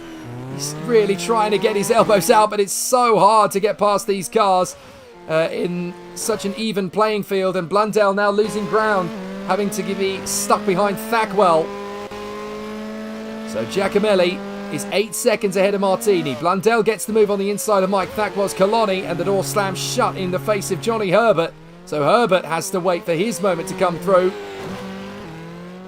But as they come up towards the closing stages of this race, Katayama has made the move now on Alain Menu in the Porsche to get into 11th position. So Menu, for some reason, has just not been able to keep that Porsche at pace. which is unfortunate because they could have been staring a point in the face here. They'll still get prize money, of course, because of the ability to bring the car home, but it's not going to be a point in the Go Bobbit at UK Cup for Alain Menu. The Swiss driver just hasn't quite been able to get onto the pace that we thought he might. And Paul Warwick could have been looking at a 7th or 8th place finish here without any problems at all, the way things played out. So more bad luck for Porsche today. Blundell trying his best all over the back of Aguri Suzuki. Can he make the move into P6 to salvage something from this very frustrating race for the Lego Acela team and Mark Blundell? 2 laps to go for Giacomelli and Martini as Brundle comes up and laps Alain Menu in the Porsche, who genuinely just seems to have fallen from the pace. But the Porsche team have been focusing on the stability of their car and the reliability. But with that, unfortunately, comes a bit of a price. So it's definitely not going well for the competitors at this stage. Here's Martini. So the competitors continue to charge forward. Here is Pierluigi Martini. 2nd position from Brundle, Ribbs, Hill, Suzuki, Blundell, Herbert, Dalmas and Schumacher. So down into the braking zone. And this is going to be a fascinating battle as here comes the Reynard through on the inside line to lap him. And Bruno Giacomelli. Oh, sorry, was that Fangio or was that Kathy Muller? I think that was Kathy Muller. I do apologise, Kathy. But Bruno Giacomelli goes into the final lap. Surely now nothing can take away from the LaRousse Lola as Suzuki continues to hustle Mark Blundell around this circuit. He wants to hang on to the top 6 finish he has fought for in this race. But he's got Mark Blundell all over the back of him as Martini is now... Is Martini about to lose a position here? He's just been unlapped by Katayama. What's happened to Martini? Has Martini got a problem developing? Because the Minardi is suddenly going slowly. He's lost an awful lot of time. Well, we'll keep an eye on it, but Bruno Giacomelli currently is leading the way dominantly in the LaRousse Lola. And Martini has suddenly dropped a few seconds. He's losing a lot of time. Martini's definitely in some kind of trouble here. He's not just stuck behind back markers. And Johnny Herbert's in the pits. Herbert's in the pits now in the Dallara. Something's happened to him now. Electrical problem for the BMS Scuderia. No points for Johnny Herbert in this one, as Brundle now tries to close up on his teammate, and Suzuki still holds off from Mark Blundell. So this is going to be an absolutely astonishing race battle to finish off with in the midfield, but Bruno Giacomelli is going to get the victory after a solid effort here. Out of the final turn, and Bruno Giacomelli, oh, just at the wrong moment we cut away, but Bruno Giacomelli takes the checkered flag and wins at Monaco in the pre-qualifying race. The Go Bobbit at UK Cup is won by Bruno Giacomelli. Martini is going to be pushed right to the end. Something definitely wrong with the Minardi. Right to the end, he only just manages to finish in front of his teammate Martin Brundle, who no doubt will be under investigation for that incident earlier on. But Willie T. Ribbs brings the Real home in 4th position, and they will go through to the Grand Prix. Fabulous race. It took a while to get going, I'll give it that, but the pre-qualifying race definitely had some drama and some thrills throughout. Oh, and there's an accident post-race! There's an accident post-race! What on earth has happened there? Now, that's definitely going to need an investigation. We're looking at Kathy Muller. So, what has happened with Kathy Muller? We're going to have a look and see what's happened, because this is post-race, and there's nothing about this that is... Oh, it's Willie T. Ribbs! Oh my goodness! Willie T. Ribbs has savaged Kathy Muller's car post-race. Now, that is accidental. So, well... That is dramatic. This could mean that the BMS Scuderia team get a final reprieve to come through for the Grand Prix. Now that is absolutely astonishing. But Willie T. Ribbs, it just didn't get on the brakes in time and just hit Kathy Muller's car. Well, what a dramatic end to this pre-qualifier. Let's have a look at the results as they stand at the moment. Bruno Giacomelli is your race leader. Martini 2nd. Martin Brundle and Willie T. Ribbs under investigation. Damon Hill is 5th, from Suzuki in 6th, Blundell, Dalmas, Herbert and Schumacher, then Katayama and Menu from Christian Fittipaldi and Roland Ratzenberger. So this could change an awful lot. Fangio and Muller, and then Thackwell at the back of the field, with retirements from Winkelhock, Alessandro Zanardi, Paul Warwick, Chiesa, Tarquini, Ginzani and Leto, and then McNish and Pirro with gearbox problems. A very dramatic end here. And Giacomelli, of course, no major surprises. You'll learn that he went from the front to set the fastest lap of the race and then take the win as well. Fantastic performance from the LaRousse Lola, and it definitely puts them into a very strong position come the next race.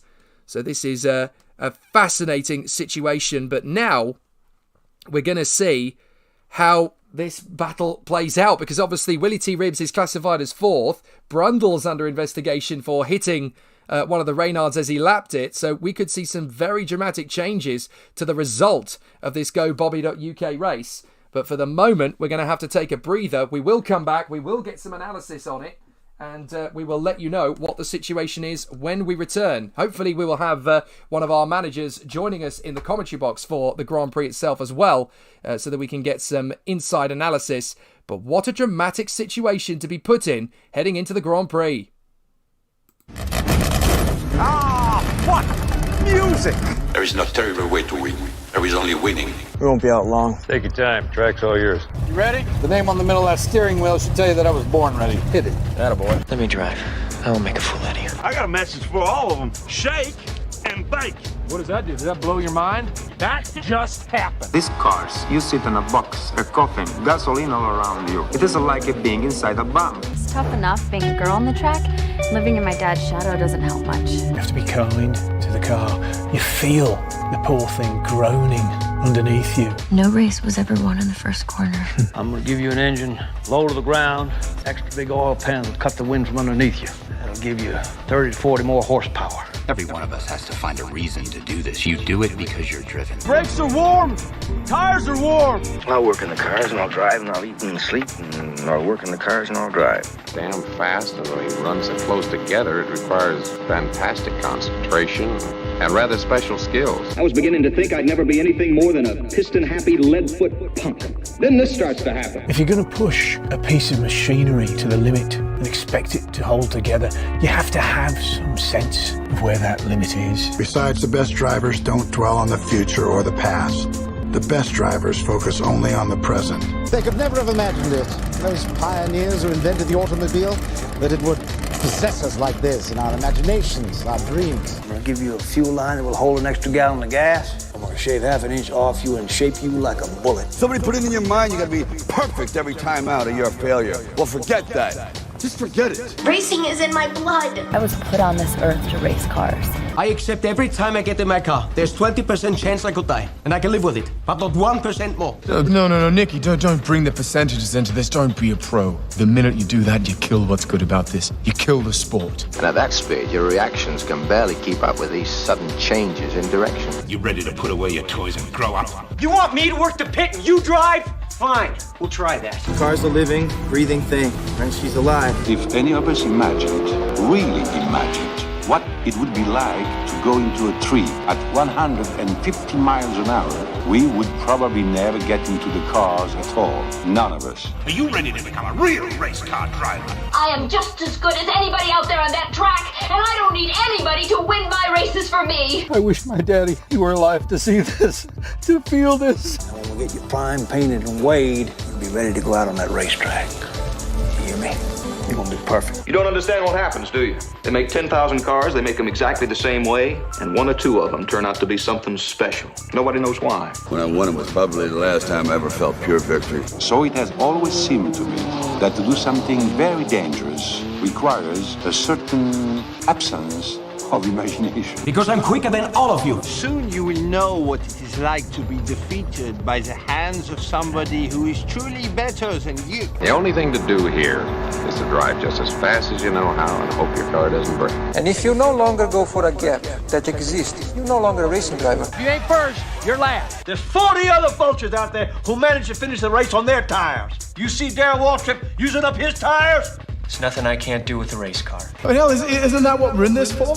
To stare death in the face and to cheat it? Come on, there's nobility in that. It's like being knights. Sometimes you could swear the whole thing's falling to bits. No pressure, nobody breathing down my back, just driving because I left it pure. On the other hand, I suppose potential problems are in the back of your mind all the time. So in many ways, I feel responsible for what happened. And You were, but trust me, watching you win those races while I was fighting for my life, you were equally responsible for getting me back in the car. You're so lucky. Sit there all closed in by machinery and bolts, precise things. There's hardly any room for you. It must be a nice, safe feeling. Yeah, you gotta learn to trust something. Might just as well be the seat of your pants. A lot of people go through life doing things badly. Racing's important to men who do it well. When you're racing, it's life. Anything that happens before or after, it's just waiting. Well, we can drive. We can drive beyond the limits of the tires, the engine, the car, anything else. Look out there is the perfect lap. No mistakes, every gear change, every corner. Perfect. You see it. I just hope when you do, that I'm there to see it. Ask any racer, any real racer. It don't matter if you win by an inch or a mile. Winning's winning. But it isn't just business, is it? What we do, it's passion, love, which is why we are prepared to risk our lives for it. Racing. That's the name of the game, isn't it? Win or lose, put up or shut up. Why does everybody keep telling me what my problem It's that is? you get so emotional. You would never, ever say that to a guy. If you don't leave your feelings off the track, you're never going to get what you want. I'm a race driver, and I can win it on my own. Please let me race. fine. Then let's race.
Drama and intrigue is definitely the order of play here at Monaco after a thrilling Go Bobbert UK Cup pre-qualifying race. I'm Jake Sanson. Beside me is Michael Gillespie, team manager at Minardi, who have managed to progress into the Grand Prix itself. And Michael, that is definitely a sigh of relief for you guys. Yeah, relief. Second time this year. We got the, not a win this time, but we got the double podium, which is great. First team to get two cars across the line, so couldn't ask for much better apart from the victory.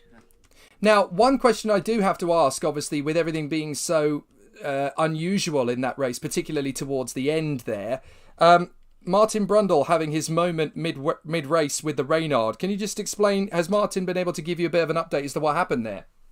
Yeah, he was trying to lap, I think it was Ratzenberger, and he's trying to do it the best way as you can because because there's no rules regarding lap cars. You have to try and find a way through yourself, and you have to find the best way. And obviously, it wasn't good enough. I think it was a racing incident, as they say. Well, they weren't actually racing each other, but I don't think there was any blame. Of course, just crossing of wires, perhaps.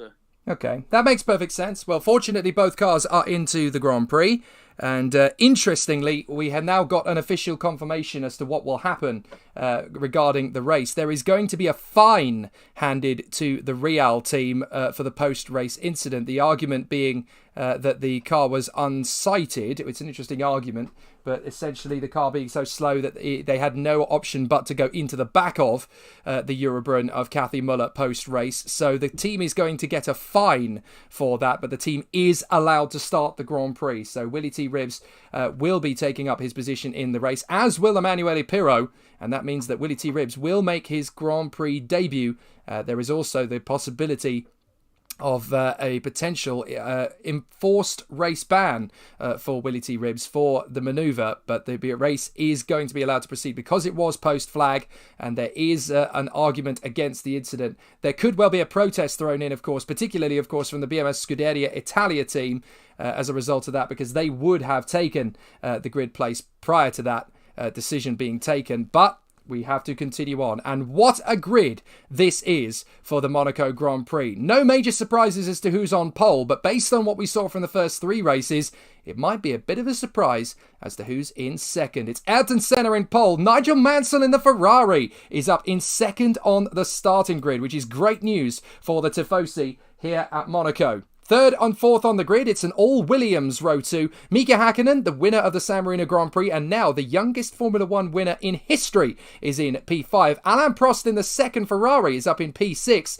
so clearly the car has mechanical grip enough to be at the front at Monaco. Alesi in the Tyrrell is in 7th place ahead of Gerhard Berger in the 4th row, and then row 5 sees Nelson Piquet's Benetton in front of the Lotus of Derek Warwick. Alessandro Nannini in the 2nd. Benetton is alongside Adrian Fernandez, who is in the Arrows, and then we have Mauricio Gugelmin in the Leighton House ahead of Martin Donnelly in the Lotus, the Ligier of Nicola Larini, and the Minardi of Martin Brundle, actually ahead of his teammate Pierluigi Martini, who is behind Ivan Capelli. Then Bruno Giacomelli in the LaRousse Lola, Michele Alboreto in the Arrows, Ricard Rydell in the 2nd Tyrrell ahead of Eddie Chivas Ligier, then Willy T. Ribbs in the very talented Real car, Stefano Modena, Aguri Suzuki, and Emanuele Pirro. This is going to be a fascinating race, Michael. How do you think we'll see the Minardis go? Well, hopefully they can make up places from where they are, and I think the realistic aim for me is to try and get into those top 10 places, get some points on the board, so that we could score points as well as the other pre-qualifiers have. Well, so far, only 2 teams have managed to make it through from pre-qualifying to score championship points in the Constructors. Those teams are LaRousse Lola and Eurobrunn. 78 laps. The Monaco Grand Prix is set to be an absolute thriller. Red lights on. Ayrton Senna waits for the race to get underway. And we go here at Monaco. Now, who's going to get the best start? Mansell's got to fly. The Williams launching forward. Brilliant start from Thierry Boutsen. And Mansell's got a good start as well. So too has Hakkinen in the Brabham. Mansell around the outside of Senna, who's down to 4th. So it's an absolute flying start. Oh, there's damage. There's contact there between the Tyrrell. Oh, the Tyrrell's up in the air. And so is the Ferrari of Prost. Oh my goodness, Alesi and Prost have come together on the start of a very dramatic race. Let's look again. It's been a very dramatic start. Let's have a look from Alesi. Michael, what can you pick out of this one? Well, it was highly unusual at the start. It's just a lot of many cars going into such a tight corner. And then you have the collision afterwards. It was really, thankfully, hopefully both drivers are okay. And but we'll see in the aftermath of such an incident. Well, it looked as though there was initial contact with one of the Williams cars. We're going to have a look at it. It's Riccardo Patrese who's in the midst of that. There is a little bit of a nudge. Look, Prost hits the back of Alesi, who goes into the back of the Williams. Now, has Patrese got damage? No, he's escaped from it okay. But there's absolute carnage in the field as a result of this. I want to watch this battle, this little incident again. So we're going to watch on board with Piquet in the Benetton. But an absolutely astonishing start. We're going to see again what happened here as they come through. We're going to go a little bit further forward. The contact has already happened up the road. Oh, you can see there's Gugelmin. Now I wonder, was Prost actually nudged by Gerhard Berger's McLaren? Because that is one we need to have a look at. Gugelmin making a great start actually in the Leighton House and getting himself right into the mix. Gets a good break at the start. Now watch Prost. Prost goes into the back of the Tyrrell, breaks the rear wing, so there's no way. And then Berger, look, Berger hits Prost. So it was contact from the McLaren that went into Prost's Ferrari. Prost went back into the Tyrrell, and both Alesi and Prost are out of the Monaco Grand Prix on the opening tour. Well, something for the stewards to work over. They've had a few after the post-race of pre-qualifying, so surely some more work for them, I think. And, well, it's a tricky situation with first lap. There's a lot of stuff going on, but I think it's a shame for all the drivers, but we'll see what the stewards think of the incident. But it has, whether during the race or afterwards. Well, it definitely has to be said, though, that incident was started by Alain Prost in the Ferrari. You can't really deny he did strike the back of Jean Alesi's Tyrrell. So that is going to be a very difficult one for the stewards to sort out. But if you're Williams and you're the team boss Topher Smith, you are loving this, because Thierry Boutsen is out in front in the Williams. And Mika Häkkinen in the Brabham is running a very solid second place ahead of Nigel Mansell in the Ferrari. Senna in the McLaren is only P4. And there is, I'm being told, an investigation going on into Gerhard Berger. Now that is obviously for his part in the incident, Michael. Yeah, indeed. Obviously, usually when an incident happens, they do have to investigate, obviously. But we'll see how it goes from there. Senna, obviously, his teammates still running, at least, and Berger so far still running as well. But some of the drivers have been hampered by that, at least. Wow. Well, we've got some notification as to what's happening in the incident. Prost is under investigation as well, but that will be reviewed after the race. Because obviously, at the moment, we've got a race on our hands as it is, and he's no longer a part of it. So, a very interesting situation, but it looks as though Berger has gone into the back of Prost to hit Prost back into Alesi, but Prost did start it with the initial contact into the Tyrrell. So, it looks as though both drivers may get a severe investigation into them, and it's a very dramatic start to the Monaco Grand Prix, but it means that Prost has failed to complete the full race distance of every single one of the first 4 races. In fact, Alain Prost has not even completed more than a lap in the last 2 races. Yeah, no, highly unusual, but it wasn't a mechanical failure this time. It was probably driver error this time. So, well, I know.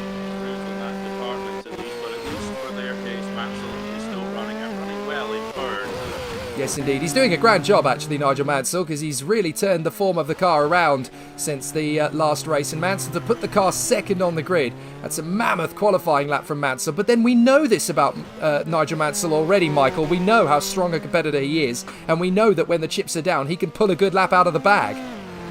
Yeah, he is a very good driver. He was unlucky in 1987 to miss the championship, lose the championship to Piquet when they were Williams teammates, and he's had a good and he's lost. He's been a championship contender in the late 80s consistently, and this move to Ferrari hopes to that is Suzuki. Suzuki's had a problem, so I'm afraid to say that Aguri Suzuki is out of the race, and that is very bad news indeed from his point of view. So that's game over as far as he's concerned, and that is the LaRousse Lola unable to go the full distance then. So the battle continues. There's Nigel Mansell running behind Mika Häkkinen, and so Häkkinen in the Brabham still. We're all reeling from what he did last time out at Imola, the youngest man ever to win a Grand Prix at just 20 years of age. Mika Häkkinen getting the Brabham to victory in the San Marino Grand Prix on only his 3rd start. And here he is again, upholding the honour of the team, up in P2. This is a fabulous effort from the Flying Finn, as he's quickly becoming known. And he must be on the shopping list of so many teams heading into 1991 already. Yeah, it's a confidence thing whenever you have like a decent goal, especially that victory would have done wonders with his confidence, and that could really improve you as a driver, in fact. Well, this is a fascinating Monaco Grand Prix we've got now, because we've got 4 teams in the top 4 places. Williams with Thierry Boutsen leading, Mika Häkkinen in the Brabham in 2nd, Nigel Mansell in the Ferrari is 3rd, and Ayrton Senna in the McLaren in P4. And what a thrilling battle this has turned into be. It's not great news if you are Jean Alesi or Alain Prost, who are both back in the garages. Alesi is not looking at or talking to anybody. He's absolutely hopping mad, as is Alain Prost, I'm hearing. So both men very angry indeed at being taken out at the start of the Monaco Grand Prix. Alesi will, I'm sure, not want to speak to Alain Prost at all. Or if he does, then they'll probably need a couple of pairs of boxing gloves, because it's a very feisty pair of Frenchmen that have left this Grand Prix early. But Nigel Mansell upholding the honour for Ferrari. It's great to see them towards the front. They're looking a lot stronger than they've been in recent races. And it's good to see that Ferrari are back where they deserve to be, towards the front end. Now, behind the top four, we haven't really spoken about the order further back, but the chaos at the start really has shaken up the order. Berger is in 6th, but he is under investigation. Gugelmin in 7th place, Piquet is 8th, Warwick is 9th, Donnelly is in 10th position, Rydell is 11th, Fernandez in 12th, Nannini is 13th, Capelli in 14th place, the Rini is in 15th position in the Ligier, then it's Willy T. Ribbs in the Real, Alboreto in the Arrows is 17th ahead of the Minardi of Brundle, then Modena in the 2nd, Brabham, he's having a terrible time. Giacomelli in the LaRousse Lola is 20th. He won the pre-qualifying race, of course, as Rydell locks up in the sole remaining Tyrrell. All the pressure is on the Swede now. Martini in the 2nd, Minardi 21st, ahead of Chiva in the Ligier and Emanuele Pirro in the Real. This is a crazy race, but we've lost Suzuki, and on the first lap, of course, we lost Alesi and Prost. If you are Sam Hall at Tyrrell, or if you are, of course, Chris Cavani at Ferrari, it's a very long facial expression you're wearing right now. Yeah, indeed, it's a shame for those teams, but we've still got a motor race running. They've got a bit of time to sort out the differences before the next round, but as we can see here, there's a bit of a train forming behind Boutsen in the lead of the race. Always Larini there trying to bring in the Pringles car and trying to find a crisp move on the car in front. Well, a very interesting situation in this Grand Prix. Oh! We have received a message through from race control, and it is that Gerhard Berger, who is currently in 6th place, will receive a 30-second penalty. That is half a minute will be added to his race time. 30 seconds for causing the issue, causing the second incident between Prost and Alesi. Now, we know that Prost's is going to be reviewed after the race for starting the incident initially, but Berger is to receive a 30-second penalty. That means 30 seconds will be added to his race time.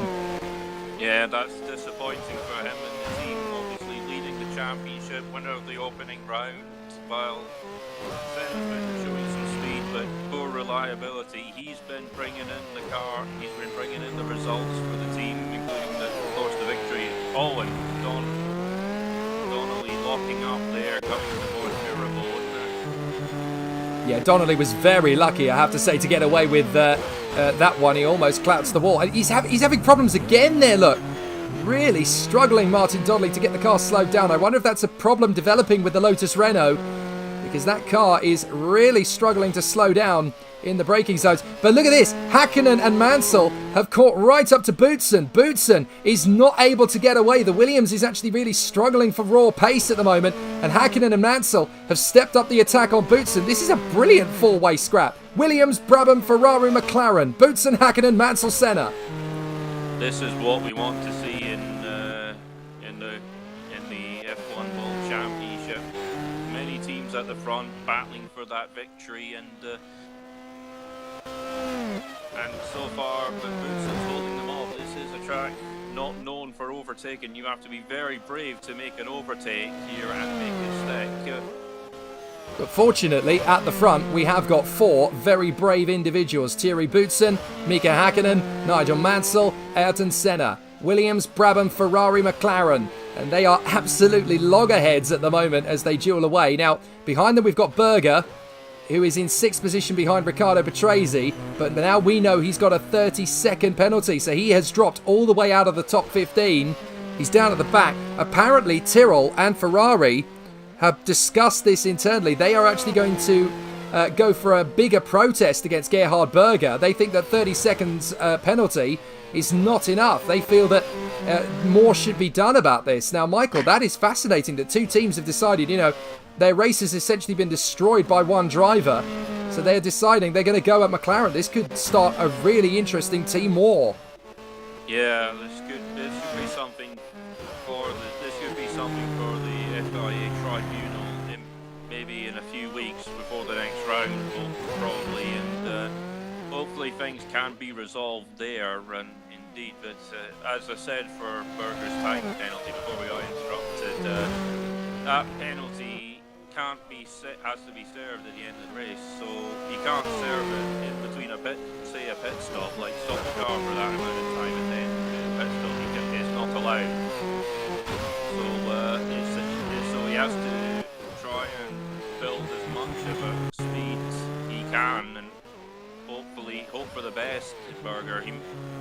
Maybe towards the end of the race he'll only lose minimal amount of places when the gaps spread a bit more, but at the moment it's a setback with how far down he'll go. Well, this is why the race is very close at the front. You've just seen there on your screens, Thierry Boutsen is doing a one-stop strategy, and the other cars behind him definitely are not. They are, at the very least, I think, going on a two-stop strategy here at Monaco. But Boutsen in the Williams is out in front on a one-stop strategy. He's got a heavier fuel load. No wonder he made the start he made, because he needed to get into the lead to stand any chance of winning this Grand Prix. But Häkkinen, Mansell, Senna are all compromised now by the Williams in front of them, weighing them down and backing them into each other. So this can be a fascinating race. Meanwhile, we've got two of the newer drivers in the field, Rydell and Fernandez. Let's pick up on them, because Fernandez did a decent job in qualifying. He's up to 12th. Ricard Rydell in the other Tyrrell. What a race he's had so far, because he's, oh goodness me, Emanuele Pirro nearly chucking it into the Armco. But to come back to Ricard Rydell, he's in 11th position, and he started back in 21st on the grid. So that is absolutely astonishing from his point of view, because he's made up 10 places in the opening lap. Yeah, good performance from Rydell. I mean, Tyrrell has got two young drivers in the program. Alesi, of course, reigning Formula 3000 champion, and highly rated young junior single seater Rydell in their team. It would have been a surprise for such a big team to have two rookies, but they're reaping the rewards of it. Alesi very close to podiums earlier in the season, and in this race as well, could have been up there, but I think they're showing that the team is in good hands with these two young rookies. Absolutely, and this is only going to raise their profile. It's going to raise their confidence levels as well. I think it's been a bit of a surprise to a lot of people for the appointment of young Ricard Rydell with single-seater experience, but not a massive amount. But he's definitely proved to be the fabulous display and the fabulous performance. So the competitors continue on their way. But this is quite an astonishing battle. So the drivers going well, but it's been very, very ferocious. But what an astonishing race this is turning into now, because we've got four cars absolutely nose to tail. Häkkinen right on the rear wing of Thierry Boutsen, but he can't do anything about it. He can't get through, and Mansell, who is there in third position, might be feisty enough to have a go. Yeah, looking like, I mean, it's a lot of battles. I mean, the top four are just separated by just 1.4 seconds. I mean, that is just almost as fast as the blink of an eye moment. Petresi locking up going into the chicane, the harbour chicane, I think it's called. And he's on the same strategy. Both the Williams cars have gone on to one-stop strategies, and look at that. They're just corks in the bottle now. Boutsen leading, Petresi in fifth, and they are just rear-gunning the entire field. They're backing the field into each other. You've got the top four that's very close together because of Boutsen in the lead, and then fifth downwards. They've gone for a one-stop strategy. Everybody else is on lighter fuel loads, but they can't do anything about it. For Berger, this is particularly relevant because they are a long way down the order now. Berger in 6th position, but he's got 30 seconds to add to his race time. Now, I wonder if Rydell in 11th position is also on a one-stop. Yes, he is on a one-stop strategy as well. And look at how he and Fernandez, who are both on one-stoppers, are holding up Nannini in the Benetton. It looks like he might even be on a 3-stop strategy with that sort of fuel load. Yeah, it's interestingly. I mean, for strategies to work, you need to make up places. I mean, this is a track not known for overtaking, so maybe the teams may have made a mistake tooling them up for 3 stops. It could pay off maybe for such speed if your car is super quick, but so far it hasn't paid off. But we'll see later on. Maybe the pit stop cycle will work out in their favour, but it's too early. But so far it's looking like a mistake for the team, perhaps. This is a thrilling situation to be in now. Absolutely fascinating duel, because the Williams cars are 1st and 5th, but they are clearly slower than the cars around them on the 1-stop strategy with a heavier fuel load ahead of Hakkinen, Mansell and Senna, because now this is all about attrition, this is all about strategy, and this is all about gamesmanship as the leaders come through once again. And this is also about who blinks first, because all of these guys are superior racing drivers. Oh, that's Pirot! Well, the Real is out of the race with an engine failure. That's gone very badly wrong for Emanuele Pirot. The marshals are there on the scene quickly. They'll get the crane out and they will lift the car off the circuit nice and fast. The marshals are impeccable here at Monaco. But that's game over for one of the Reals. The other one, incidentally, is facing an internal investigation after this race, after an incident at the end of the pre-qualifying race earlier when he clattered into the back of Kathy Muller, as Ivan Capelli very nearly does exactly the same thing that JJ Leto did. In fact, he actually did do the same thing that JJ Leto did earlier on in the Monteverdi. The only difference this time, Michael, is that he didn't rip a wheel off. Yeah, that is lucky. I mean, just trying to stop that car when you're having that sort of mistake. I mean, he could have easily kept, that could have been race over right there, but he was lucky. There could be some suspension damage later on, but so far it looks like he's still running okay. No harm done. Well, Nigel Mansell in a much stronger position here in Monaco than he has been in the earlier 3 races, but still stuck in 3rd position, unable to go forwards, unable to go backwards, and has actually lost a couple of car lengths to the 2 cars in front, but that could be to his benefit, because Hakkinen is getting very racy in the Brabham in 2nd place. Yeah, so far, maybe he's looking after his tyres. I mean, there are issues with dirty air in these cars, like you can't follow too closely, otherwise it could damage your tyres, it could make them dirty, so sometimes drivers will drop back a bit to clean them up and maybe try for another go in a few laps later on, but we'll see how it pans out for him at least.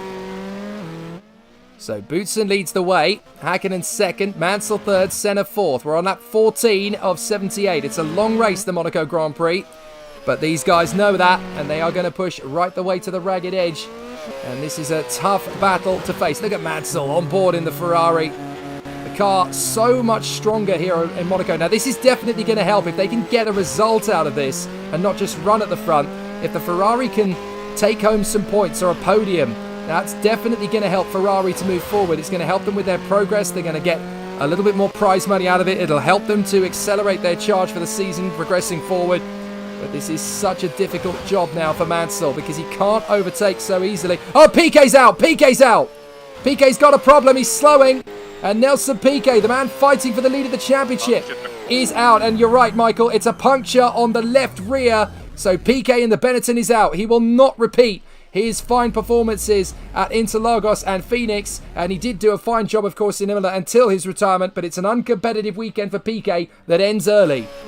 Well, that'll soften the blow for Berger, that's for sure, with the penalty he's got, and it'll make him feel a bit better with Piquet out of the race, one of the title rivals so far in this early stage, so but he'll have to press on to try and make the most of that demise.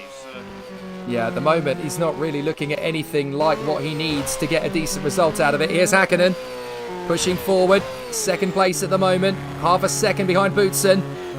Mansell in P3, and this is a really strong battle, a really tough mission for Boutsen in front of Hakkinen because he's got a slower car thanks to the fuel load, and the Williams with the Honda engine. It's a bit of a hit, miss and maybe engine, isn't it, Honda? We know it's the fastest engine in the paddock because we've got 3 of them in the top 4. But we also know that as fast as it is, it can be, Michael, very unreliable at times. Yeah, you have to choose your engines carefully with what you want. I mean, there is a combination of speed and reliability with this, as much of other statistics to go through. As we see Michele Alboreto passing, I think that was Willie T. Rebs. He was passing at Sandoval, and one of my cars trying to do the same thing, going up the hill. Look, there he goes. Yes, indeed. Going through on Willie T. Rebs. And that's why. Electrical problems for the Real. They had issues earlier, and they've got them back again, unfortunately. So Willie T. Ribs had a problem, of course, in the earlier race, and now in the Grand Prix itself, on his Grand Prix debut here at Monaco, he's got an electrical problem, and that's going to cause all sorts of issues for these guys who are going to queue up behind. Now, this is where a driver or two might be able to pick up an overtaking move. Here's Giacomelli in behind Modena. Modena's got the power on his side. That definitely helps him out. But Willie T. Ribs is going to have to move aside and let a few more cars go. There goes the other Minardi. That's Pierluigi Martini. And the Ligier goes through as well. That's Chiva, I think. So, real problem there, unfortunately, for Willie T. Ribs. He drops to the back of the field. Only 5 cars out of the race. So, Ribs is in 21st and dead last before he even pits. So, that is not good news for the Real driver. Yeah, disappointing for him. But thankfully you'll be able to get back to the pits and rejoin, and hopefully, with given the race of attrition these races have been, you could salvage something at the end of this race. So Willie T. Ribs pits. Mansell's getting closer to the back of Mika Häkkinen's Brabham as Thierry Boutsen continues to run in the lead here at Monaco. Always a very tough race second. Look at how close they get to those white lines on the edge. Even those white lines, the paint is actually a slight groove in the circuit.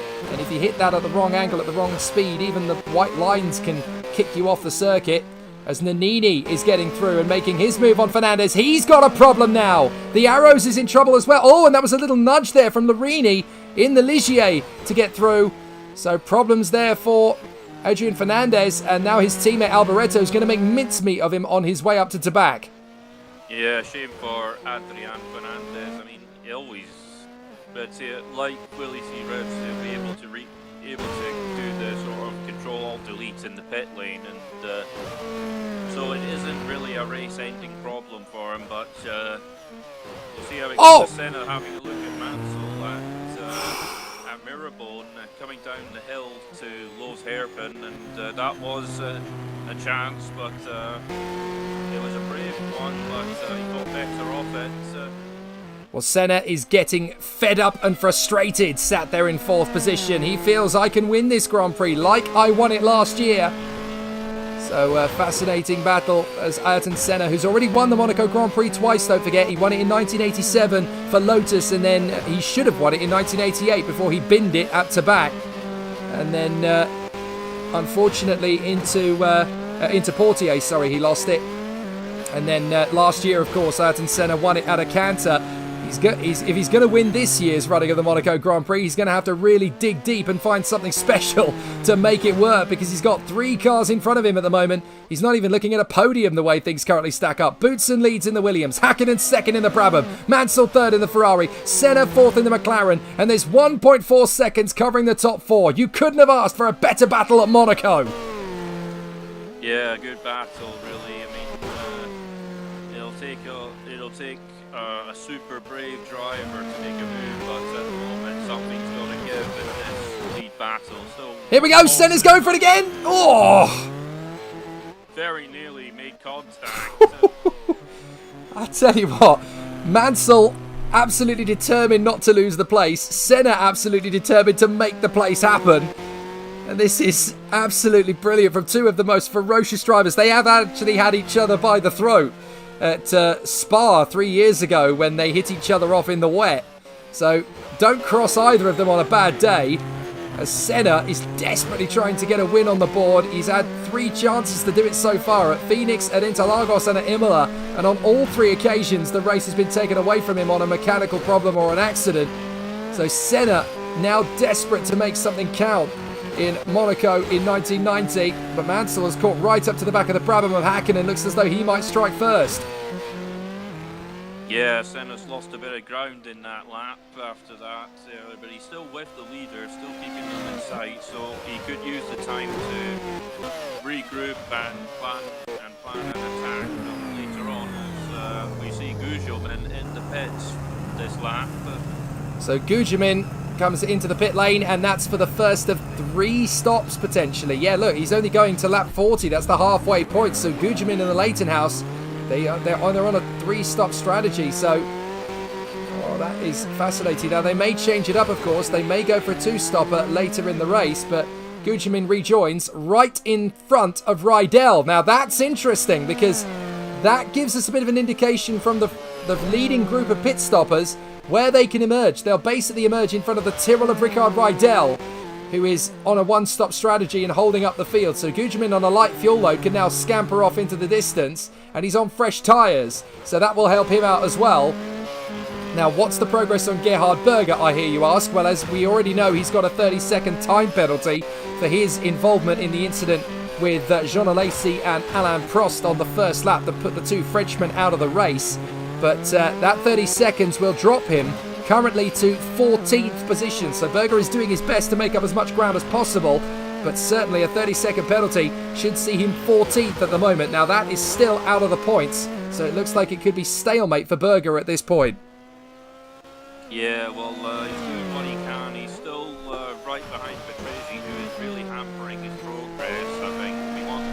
Oh, Modena! Looked like going down into, I don't know what that corner is called, but he is causing a traffic jam behind with that mistake. The driver is waiting to pounce. Driver error from Stefano Modena at a critical point in the Grand Prix as well. You don't really want to lose momentum and lose ground at a point when the pit stops are really starting to come into fruition. Certainly the 3 stoppers, or those who are getting frustrated in the traffic, are deciding to take a bit of a gamble now to see who's going to come through and make a bit of a change it up. Because it is an interesting situation, obviously, when you're battling away for a race victory and you've got such a tough battle in prospect. Now here's Mansell, still giving a lot of pressure to Mika Hakkinen. Hakkinen 6/10 back from Boutsen. He just can't quite get close enough. The problem is that if that was the Ferrari in front of him, I think Hakkinen might have had a chance to go for the lead. But the problem is that car is so heavy in the corners, but it's got the same engine. They're both Honda engines. So no matter what Hakkinen does to try and close in, he hasn't got enough straight to really maximise the slipstream. There's no slipstream you can really get at Monaco because you can't follow a car long enough to make the dive. Hakkinen's got to hope that Boutsen makes a mistake somewhere. Yeah, he's going to have to, and his strategy, I think, is a 2-stop, and I don't see that working. If he wants it to work, he needs to pass the race leader. Well, there's the proof. Look, Gugelmin sets the fastest lap on fresh tyres. Yeah, well, fresher tyres, a lighter fuel load, and that is the result. The fastest lap for him, and that will be, I believe that will be worth, is that worth a point? It is indeed, yeah. It is worth a championship point to Gugelmin, so he's in 9th place. And that is worth championship points as well. Obviously, since 1990, the rules have changed in the RRML Grand Prix 2 World Championship in Formula 1. It's a very different situation now because the top 10 drivers score points in this category now, because it was deemed that the top 6 was not quite beneficial enough for teams to have a race in the midfield. So now it is the top 6 that score points. And it's Boutsen who leads the way. Hakkinen in 2nd, Mansell, Senna, Patrese, Berger, Warwick, Donnelly, Gugelmin and Rydell. Those are the 10 likely to score. Although if Berger continues on his way, he is actually going to score championship points soon, because if you add 30 seconds to his score, he is currently now in 12th. No, I disagree. He'll probably get 12th soon. He's still behind Capelli on time, actually. But he's doing a decent job using the McLaren to his full potential, but again, he's being stuck behind. He must be frustrated with seeing the back of Patresi's car, and with Michele Alboreto now, who's interestingly the last driver to win a race in the Tyrrell, in fact, but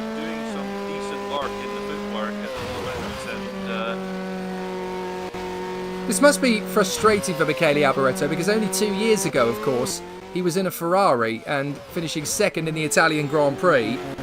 Now he is in a footwork in the midfield, really struggling to get himself up the order. It must be very tough for a race driver when you've gone from a team like Ferrari, as an Italian, of course, as well, and then you just suddenly find yourself a couple of seasons later in the midfield, probably thinking, what on earth am I doing here? The ups and downs of Formula One, indeed, but as we see here, we're on board with Mansell Senna, waiting right behind him, coming up the hill again. This is the thing with a Ferrari this year. It's not a slow car at all. 690 brake horsepower. It is pretty quick.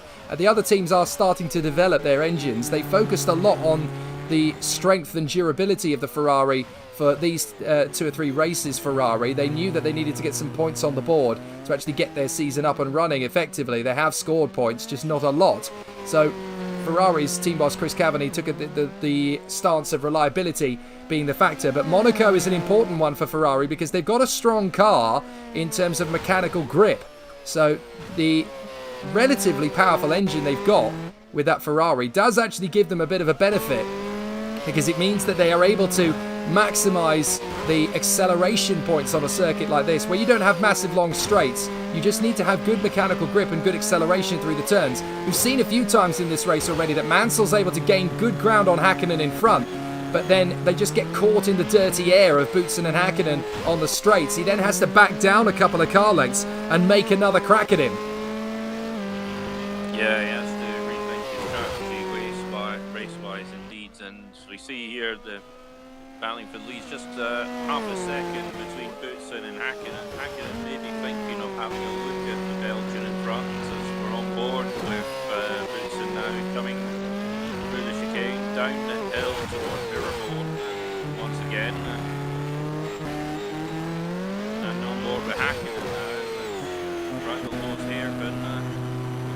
The big key element there, Michael, of course, is looking at the difference in fuel loads. That's the big deal, because Häkkinen looks like he's going to be in within the next 6 laps or so, whereas Boutsen's going to go for another 10. Now, what's going to be crucial is what position on the road the likes of Häkkinen, Mansell and Senna will be in. In fact, Mansell's coming in on this lap.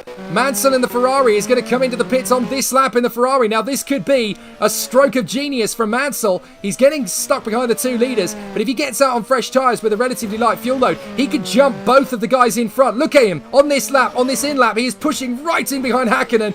This is his best chance of winning the Monaco Grand Prix, and he knows it.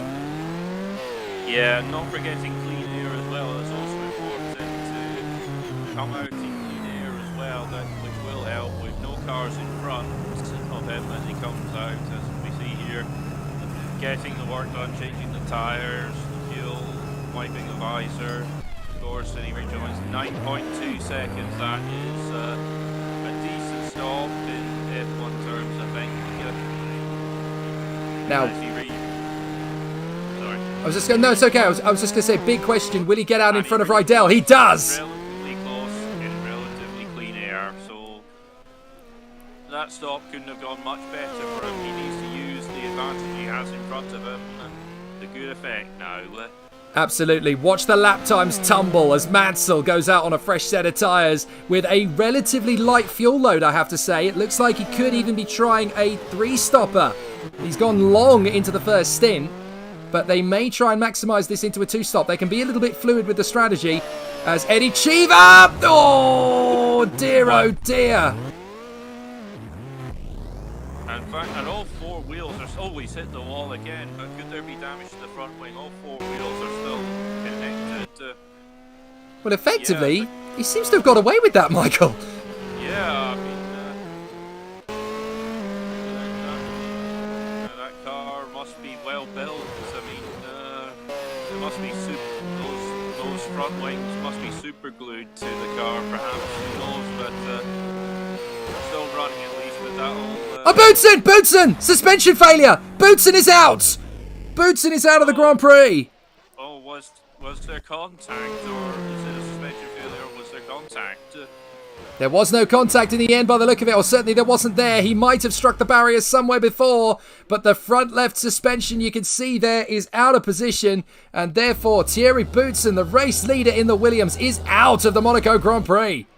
Oh, a real shame for him. He's been leading all through, doing nothing wrong, just defending, and now there were two Hakkinen leads from Senna.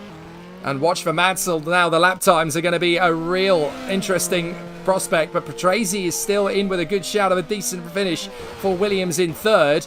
But this is going to be a great opportunity. The Grand Prix opens up again as Fernandez makes his pitch on the inside of Martini, doesn't get through.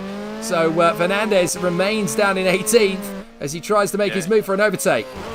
Yeah, he tried that on the previous lap, didn't work then, and he's still doing now, but he's showing that the car is quicker at this stage. He came into pits and he's looking fresh tires, but we'll see what Senna can do now that Boutsen is cleared, and he just got the one car between him and race lead.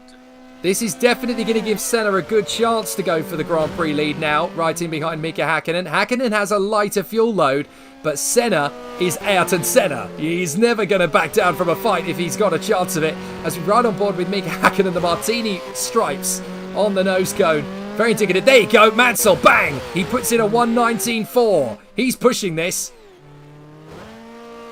Yeah, and the gap between him and the lead is just under 18 seconds, and I'm not sure how, and actually pit in and pit out. The pit, it's about 20 seconds, Mike. So do you know what? I think he might have something here. I think Mansell could be about to take the lead of the Grand Prix. Yeah, Chris Cavani could be at an all-time high at this moment, and this could put a smile on his face. But we'll see how it goes when the pit stops run through and Fernandez tries again, and it's still Andy's causing a bit of a traffic jam behind him now. There are 4 cars in the battle there. Well, Patrese is only 3 seconds back from Hakkinen and Senna as they duel away for position as well. But there is a big problem for Hakkinen and Senna because they are still stuck behind each other, and Mansell, who decided to blink and go for fresh tyres and a clear track, is now going to disappear up the road, no problem at all, when they make their pit stops. I'm sure Mansell is going to take the lead here. He's really timed this to perfection. Yeah, we'll see how it goes from there when their pit, as we're with Martini now, is causing a traffic jam, and now Fernandez trying to get into the harbour chicane and makes it stick this time. Well, it took him long enough, unfortunately, for Fernandez. He's lost a lot of time, but he has been able to get through. Now, here's Patrese in third and Berger in fourth. If you add 30 seconds to his time, he would currently be in 8th. So Berger is trying to get himself into the points, and he has, on aggregate, managed to do so, but there's still going to be that big protest after the race, we think, from Tyrrell and Ferrari, who say more need to be done about Berger. Now, if they were to penalise him big style, that is, well, up the inside, that's Gugelmin. That's Gugelmin getting the move on Martin Donnelly in the Lotus. Good move there from Gugelmin. And the next man up the road is the fast-flying Nigel Mansell in the Ferrari.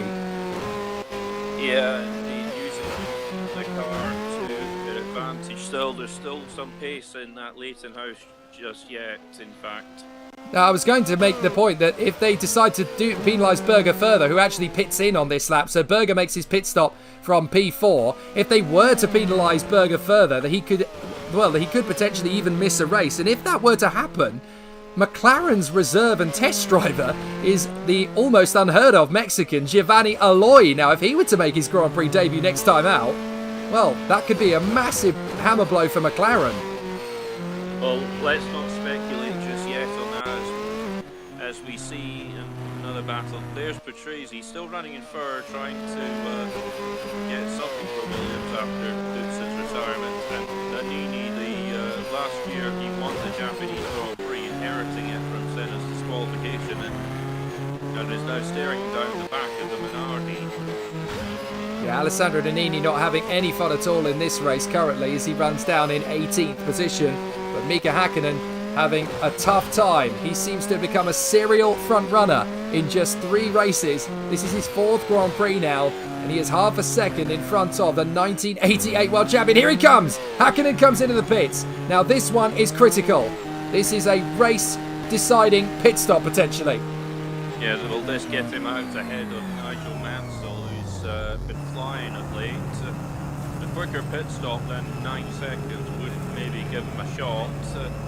And they're rejoining 6.9. That is a quick stop from the Brabham team, but not enough as Mansell goes in front. Look how far ahead he's gone. Goodness me. Mansell is a country mile ahead of Hakkinen, who rejoins behind Derek Warwick in the Lotus. So Mansell is a good 8 seconds up the road. Ferrari absolutely calling it on strategy.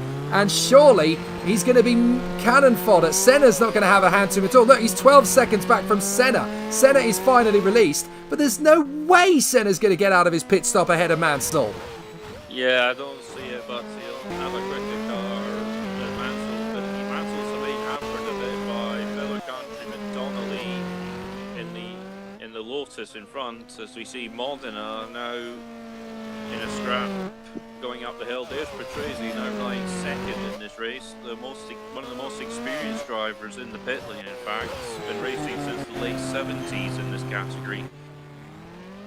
And he doesn't seem to age, does he, Riccardo Patrese? He's still really been at that peak ability from the start of his career. He's always been a perennial fast lap racer, and Williams have obviously put a massive amount of faith in him again for 1990. There's rumours arrived that they could well choose a very different driver lineup for the 1991 season. But there's all sorts of rumours going around the Williams team at the moment. Apparently there's been a bit of a fallout there thanks to their split with Renault, going with Honda, and it's caused all sorts of internal wranglings with the Williams team. And race and team strategy and manager there, alongside Frank Williams, Topher Smith, has been very vocal about where he wants the Williams team to go. He was quite influential in that deal, as Mansell has another go at Martin Donnelly, but Topher Smith was influential in that deal of bringing the Honda engines to Williams before even the second race of the Formula 1 season. So he clearly feels that Honda was the right way for Williams to go, but there are talks that all sorts of things could be happening over at Williams. Berger having a lock up. Oh, Berger hits the wall! Oh, is there damage though? It doesn't look like it, so a lucky escape for the Austrian there. Well, there isn't damage for the moment, but there certainly could be. Let's have a watch again. Locks up in the chicane. Yeah, that could lead to a suspension failure later. That could cause to all sorts of problems for Berger. That is not what he needs. Yeah, so far the only thing hurt is his pride at the moment. Is back with Patrese coming down the back straight towards Sandoval. Gugelmin right behind him. Now Gugelmin has pitted, Kurt Patrese has not. So well, Patrese, of course, a different strategy, and now Donnelly has just pitted. He was holding up Mansell, so Mansell is released, and that definitely gives Ferrari a bit of a breather, because Mansell there in fourth position, having already made his first stop. Senna is surely not going to be long into the pits himself, but with a 14-second advantage, now down to 13.3 incidentally. There's no way Senna, who is in the pits on this lap, by the way, Michael, is going to be able to get back out onto the circuit with his lead intact. Mansell will take the lead in this behind, well, I suppose it very much depends on when Patrese and Gugelmin come in. Patrese going longer into the race, of course, because he's on a one-stop strategy. yeah, and but he's now in a fight with Gugelmin. That will hamper him slightly, but we'll see what Senna can do in this pit stop, and the McLaren team will be called into action as we speak right now. He's coming in. Now this will be critical as well, because he's actually on lap 34, Senna, so he could take this to a one-stop strategy. He could change it up here. It's not. He's going to go two-stop. Oh, two stops, so they'll have a quick car coming out, and it's quick. It's slower Brabham team, but quicker than Mansell. But look at the gap between Hakkinen and Senna on the exit. But Hakkinen's in front. I mean, Senna lost out big time, is even behind his teammate, in fact. But remember, Berger still has that penalty at the end of the race. Well, this is absolutely horrific from Senna's point of view, because this is not the way he wanted his Grand Prix to go. But Patrese and Gugelmin are now battling for the lead, and the next man up the road is that man, Nigel Mansell in the Ferrari. Well, we now have a race leader, and I think Gugelmin pitted earliest of them all. So far, maybe the undercut has really worked advantage this, like it did in the pre-qualifying race, I believe.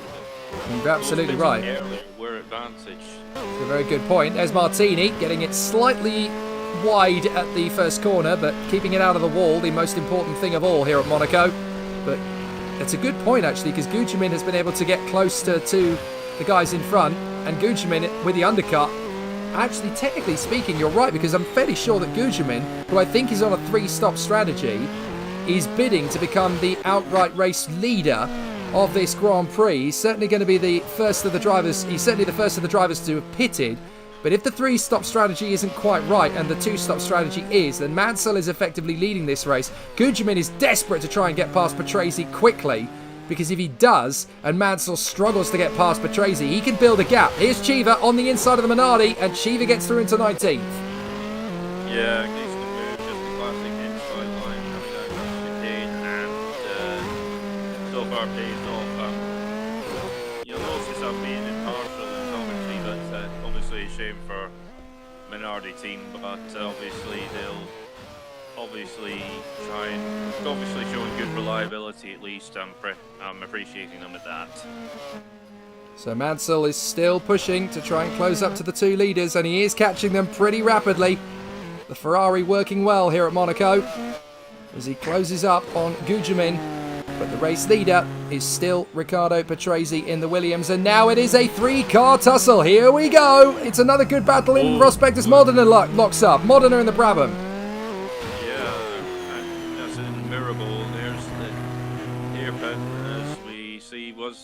Was it? Oh! Doesn't matter now. Now the fight is really odd. No? Yeah, Gugelmin desperately trying to close up and make the move on Patrese. Patrese wasn't having any of it. Mansell with a chance. Patrese, I think, is in trouble. I think Patrese's got a problem. Gugelmin's going to take the lead. He does. Yeah, he must have. Oh, he's got a loose wheel. Patrese's out. Patrese's out. Both the Williams cars with damage, and they're both out of the Monaco Grand Prix. Double DNF for the Williams team, disappointing. We'll never see how well that 1-stop strategy would have worked for Patrese, but it's a shame for the Williams team, but I think that's their first double retirement of the season so far for them, I believe, but they'll have to regroup, but they'll surely regroup for the next round, and they're Senna passing his teammates at the chicane and the harbour. Well, Senna's just set the fastest lap of the race, so that must have been a team order from race strategist and team manager Chris Buxton. He must have made the decision there, get Berger out of the way. He's got a penalty anyway. So now the race leader, and the actual race leader too, is Mauricio Gugelmin. He leads the race, but get this. You've got Mansell in second. Derek Warwick in the Lotus, another one of the undercutters, is in 3rd position. Great work from the Lotus. Oh yeah, good showing, and in fact Donnelly also running well, and I think he's pitted as well. He's running 7th on the road at the moment, as we see Mansell trying to use Ferrari power to his advantage and have a go at Leighton House. Is John, I believe, running engines. Or... Well, Berger with a 30-second penalty will drop to 7th place behind Donnelly, but the top 6 cars are on the road, separated by 7 seconds. What a Monaco Grand Prix this is turning into. The 1990 race is an absolute classic. Gugelmin, Mansell, Warwick, Hakkinen, Senna, Berger. Yeah, good showing from everyone involved, and we're approaching half-race distance. In fact, as we seeing, I think this is Hakkinen battling with Warwick in front. Paul Warwick doing really good performance, showing that the Warwick name has still got some speed behind it as Derek, and usually comes in again. It's his 2nd stop. Yeah, that's scheduled. That's right on cue for Gugelmin. So he's obviously doing a 3-stop strategy. Now, would he convert it? Would he convert it to a 2-stopper? No, he's going to stick with it. He's going for the 3-stop strategy. It's brave from Gugelmin. Yeah, it is brave from Gugelmin. He'll have to reap an advantage. It's a slow stop, 9.6 compared to others I've seen, but will he come out in clean air, and that would do his advantage, do his driving, no harm at all. Well, Senna has been working hard the last couple of laps. He's now closed right up on Warwick and Hakkinen, and so it's a 3-car battle for second place. But if they all work together to get close to Mansell, then it could well be a 4-car battle for the victory again. And this time, there's a Lotus in there. There are no more Williams cars in this race to battle for victory. Topher Smith and the team must be absolutely distraught from it. But Patrese and Boutsen, both from the lead. The Williams cars drop out, along with PK's Benetton, Pirro's Real, Suzuki's the Ruslola, and on that first lap, of course, we lost Alesi in the Tyrrell and Prost in the Ferrari, but it's a Ferrari leading at the Monaco Grand Prix. The man at the wheel, Nigel Mansell. Yeah, good performance so far from Nigel Mansell, and Ferrari have got no pois coming into this race at all, and in fact, this could be the chance for them to not just get some points, but to win the race as well, which will do great guns for them. As we see, Lotus are having a good performance as well this race. Both their drivers running in the top 6, in fact, and Warwick, I wouldn't say holding up, but Hakkinen and Senna, but so far it's looking like those 2 cars will think they're quicker than the car in front.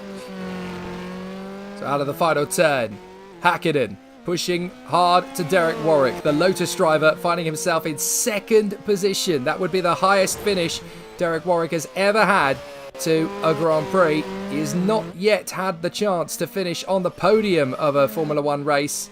He's been in the Renault Works team. He's been at very uncompetitive teams in the past, but Lotus was his real chance to really conquer his ability and push the team forward.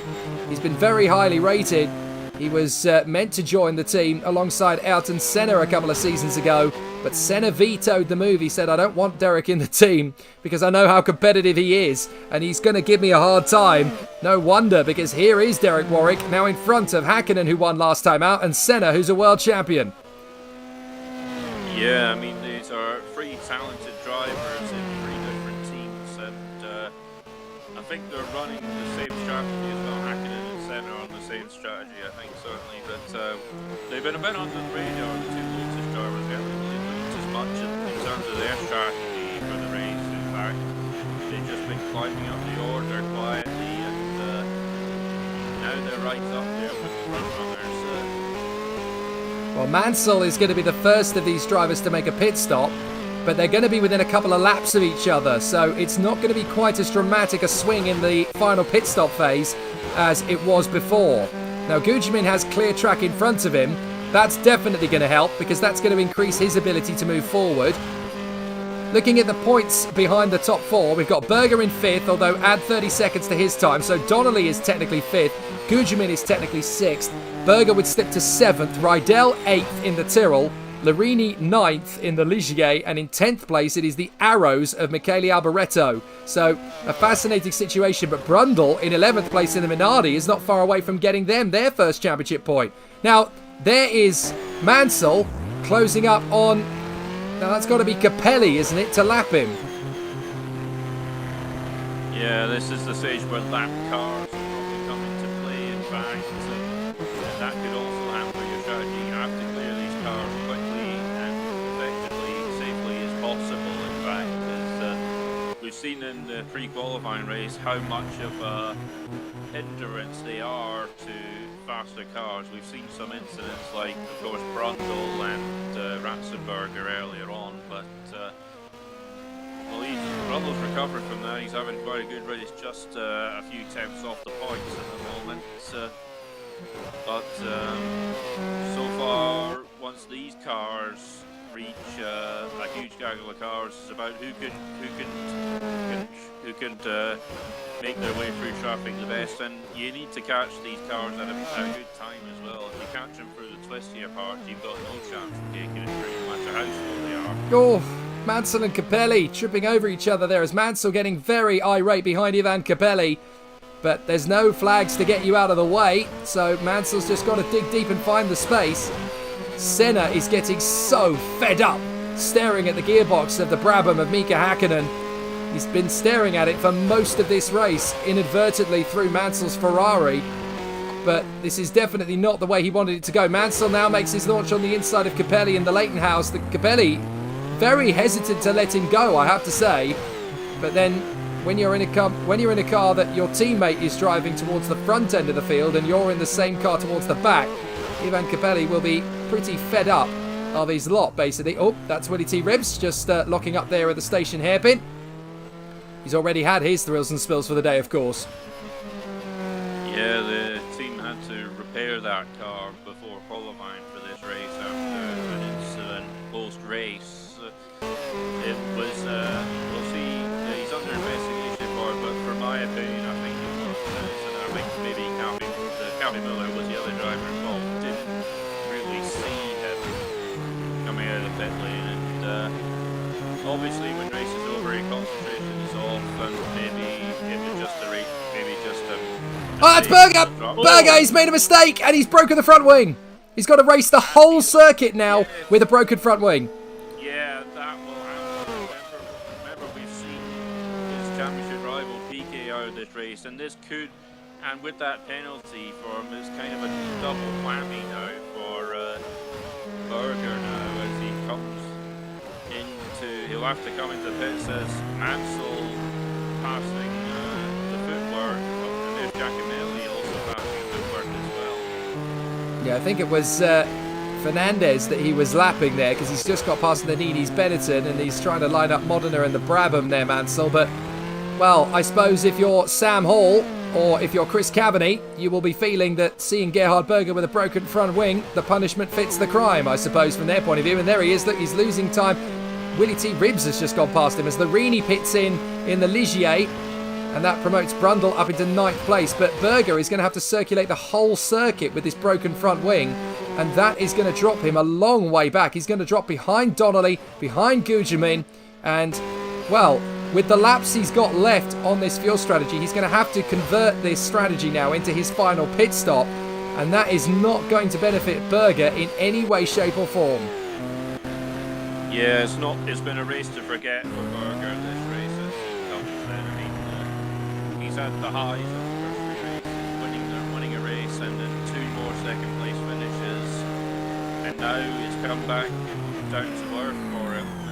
Well, remember how he was the hero of the hour at Imola, and now he's just suddenly, whatever's happened, he's been completely off the plot here at Monaco.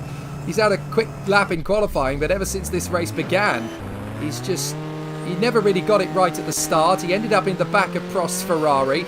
And he's obviously got that 30-second penalty he's got to carry. He rejoins 7th now in front of Rydell's Tyrrell. And it's going to be very, very hard for him to get higher than that today now. Yeah, but on the plus side for Berger, he's still in the points after that penalty. He'll move on to 9th. But when Rydell pits, which he does now, will probably be 8th in fact. So a very difficult race indeed for Berger, that 30-second penalty plus a big mistake from his point of view. He is now technically behind Martin Brundle's Minardi as Mansell comes up to lap the Ligier of Nicola Larini with Fernandez pitting in the Arrows. So he falls down the order. And who's that getting back out on track? That's Rydell in the Tyrrell, who rejoins directly in the path of Nicola Larini's Ligier. So that's going to be a nice little tasty battle between these two on the lap as Nigel Mansell in the Ferrari approaches them to lap them. So Nicola Larini will want to get past Rydell pretty quickly. Rydell will want to keep the place as desperately as possible. But all this is benefiting Derek Warwick in the Lotus because he's going to close up on Mansell. Don't forget, they're in the traffic and Mansell is only 2.5 seconds ahead of Warwick. Warwick is half a second ahead of Hakkinen. Hakkinen is 4/10 ahead of Senna. So this could be where the race really changes hands.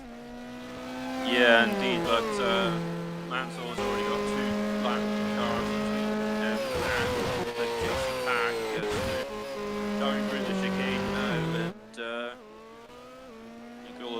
But when you've got lap cars, they're in the battle for themselves. They don't want to compromise their race just for the sake of faster cars behind them. But they're kind of in 2 brains at this moment, all the drivers at this stage.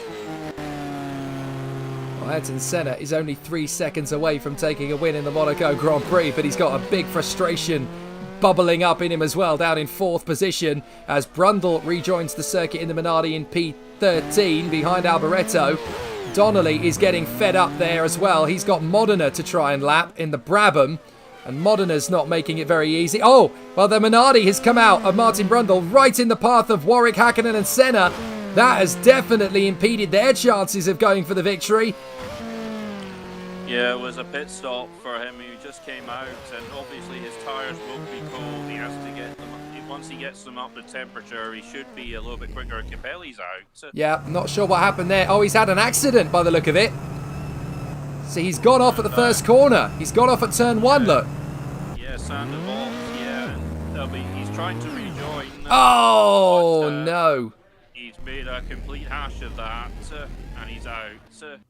Oh, well, Ivan Capelli, unfortunately, that's an embarrassing moment for the Italian as he goes out of the race. And well done to the marshals for getting that car off the circuit just as Gerhard Berger arrived on the scene. So great work again from the marshals, the Orange Army, doing a fantastic job as always. But Mansell is now 4.5 seconds ahead of Derek Warwick. This is what the traffic is doing to that second place battle. Mansell and Ferrari are loving this because the lead has doubled, and Mansell is about to come into the pits, and he will be the first to come out onto the pits. If he gets out in clean air, which he is likely to do, by the way, because he should rejoin in front of Berger and behind Gugelmin. And Mansell is in. This is it. This is the race-winning pit stop potentially for Mansell and Ferrari.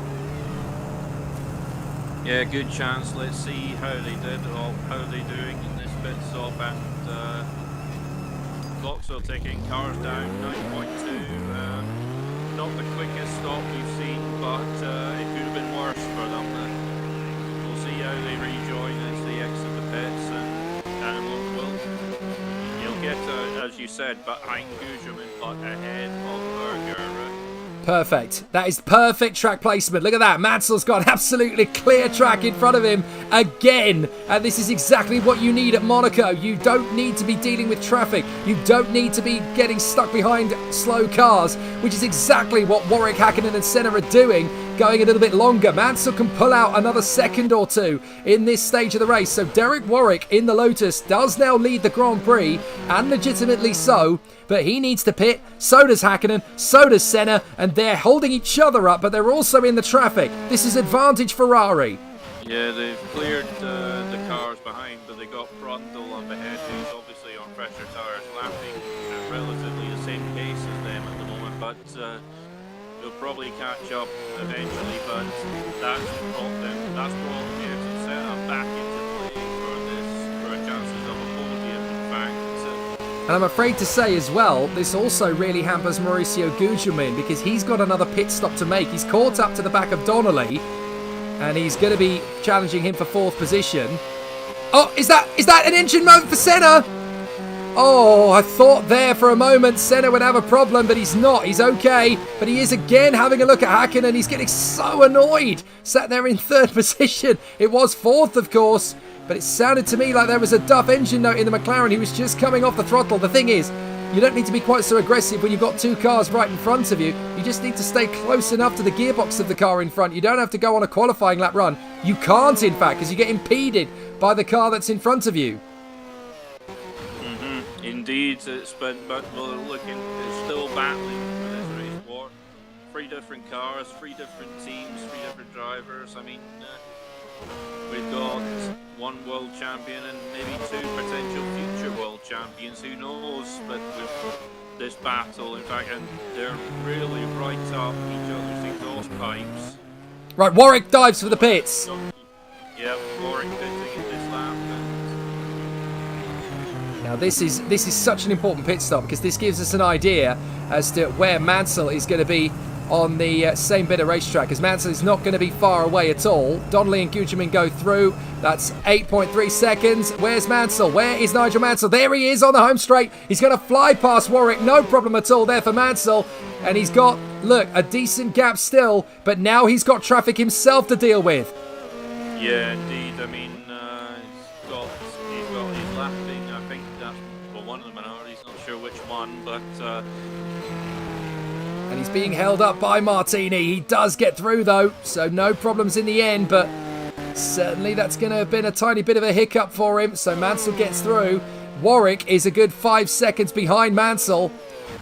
Berger, with his 30-second time penalty, is still set to be 7th, but he can't move forward if he catches and then passes Warwick.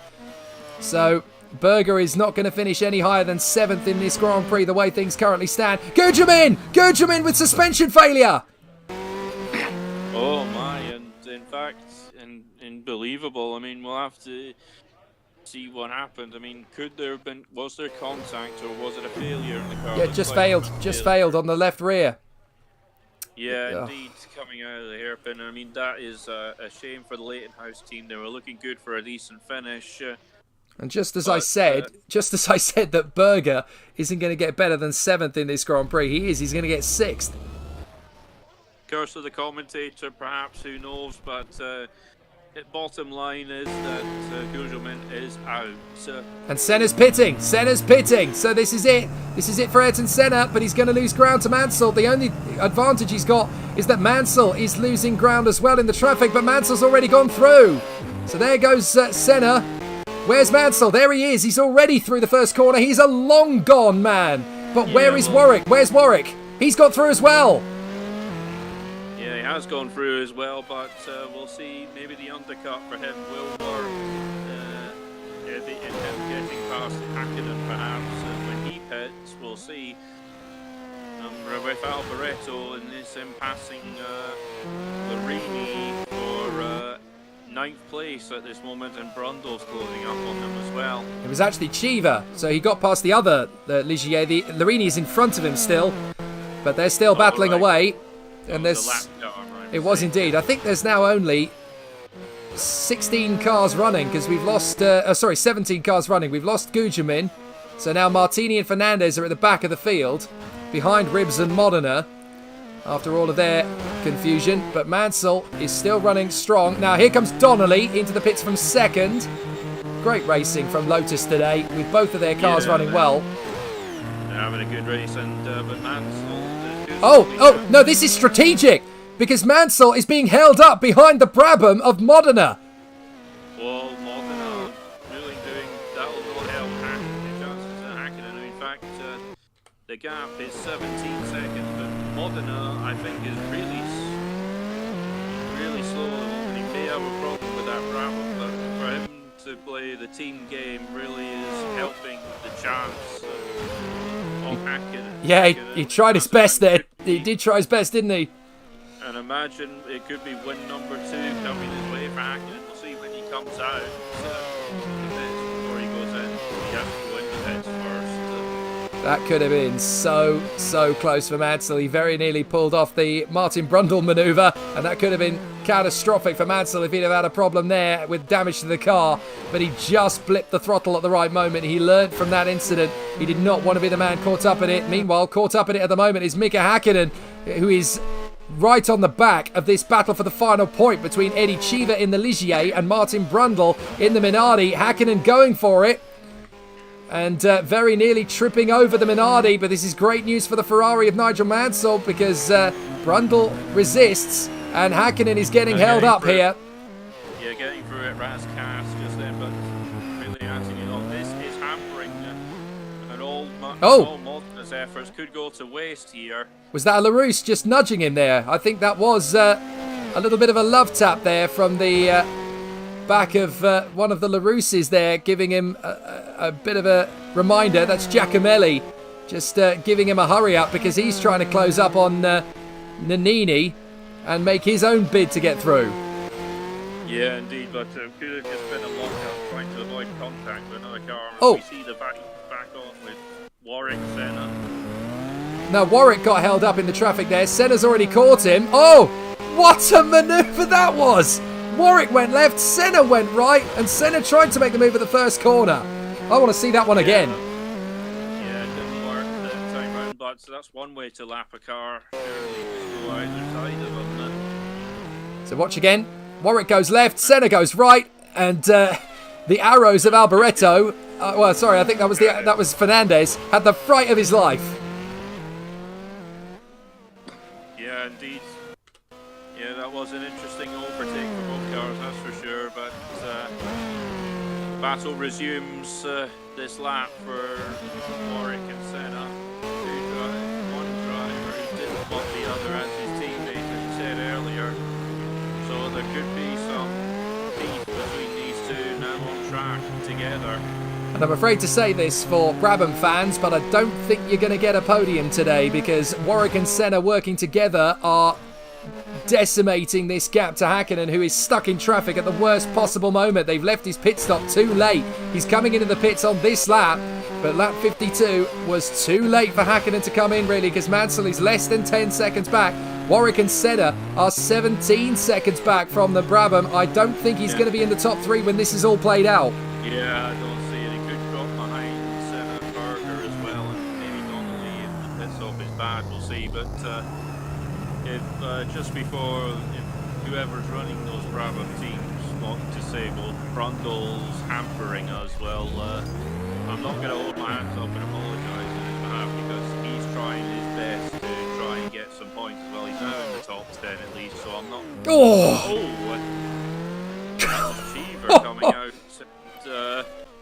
I can't tell which it was. How close was this? Oh, goodness me. Berger lucky not to get taken out of the race there by Eddie Cheever. That was so close. Yeah, I don't think that's against the rules.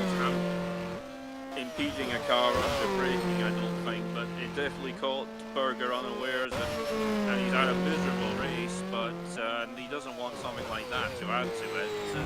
But despite all of that, Berger is 14 seconds off the race lead. That is quite extraordinary as a comeback. Yeah, we'll see how it goes. He still has, remember, he still has that penalty in hand at the end. Here comes Senna! Dives up the inside of Warwick! Oh, Warwick resists! Yeah, that's the closest he's been to make a move. And it's cost him some ground now. He'll have to try again and plan another attack later on. In fact, but we'll see what he can do, and it hasn't really hampered him. He's still waiting to pounce once again. Hasn't really hampered him. That failed attempt at least, as they try again.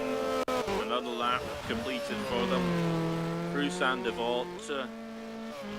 There's Nigel Mansell leading this race at the moment, and there must be some fingers crossed at the Ferrari pits, thinking they want this car to reach the checkered flag, no doubt about it.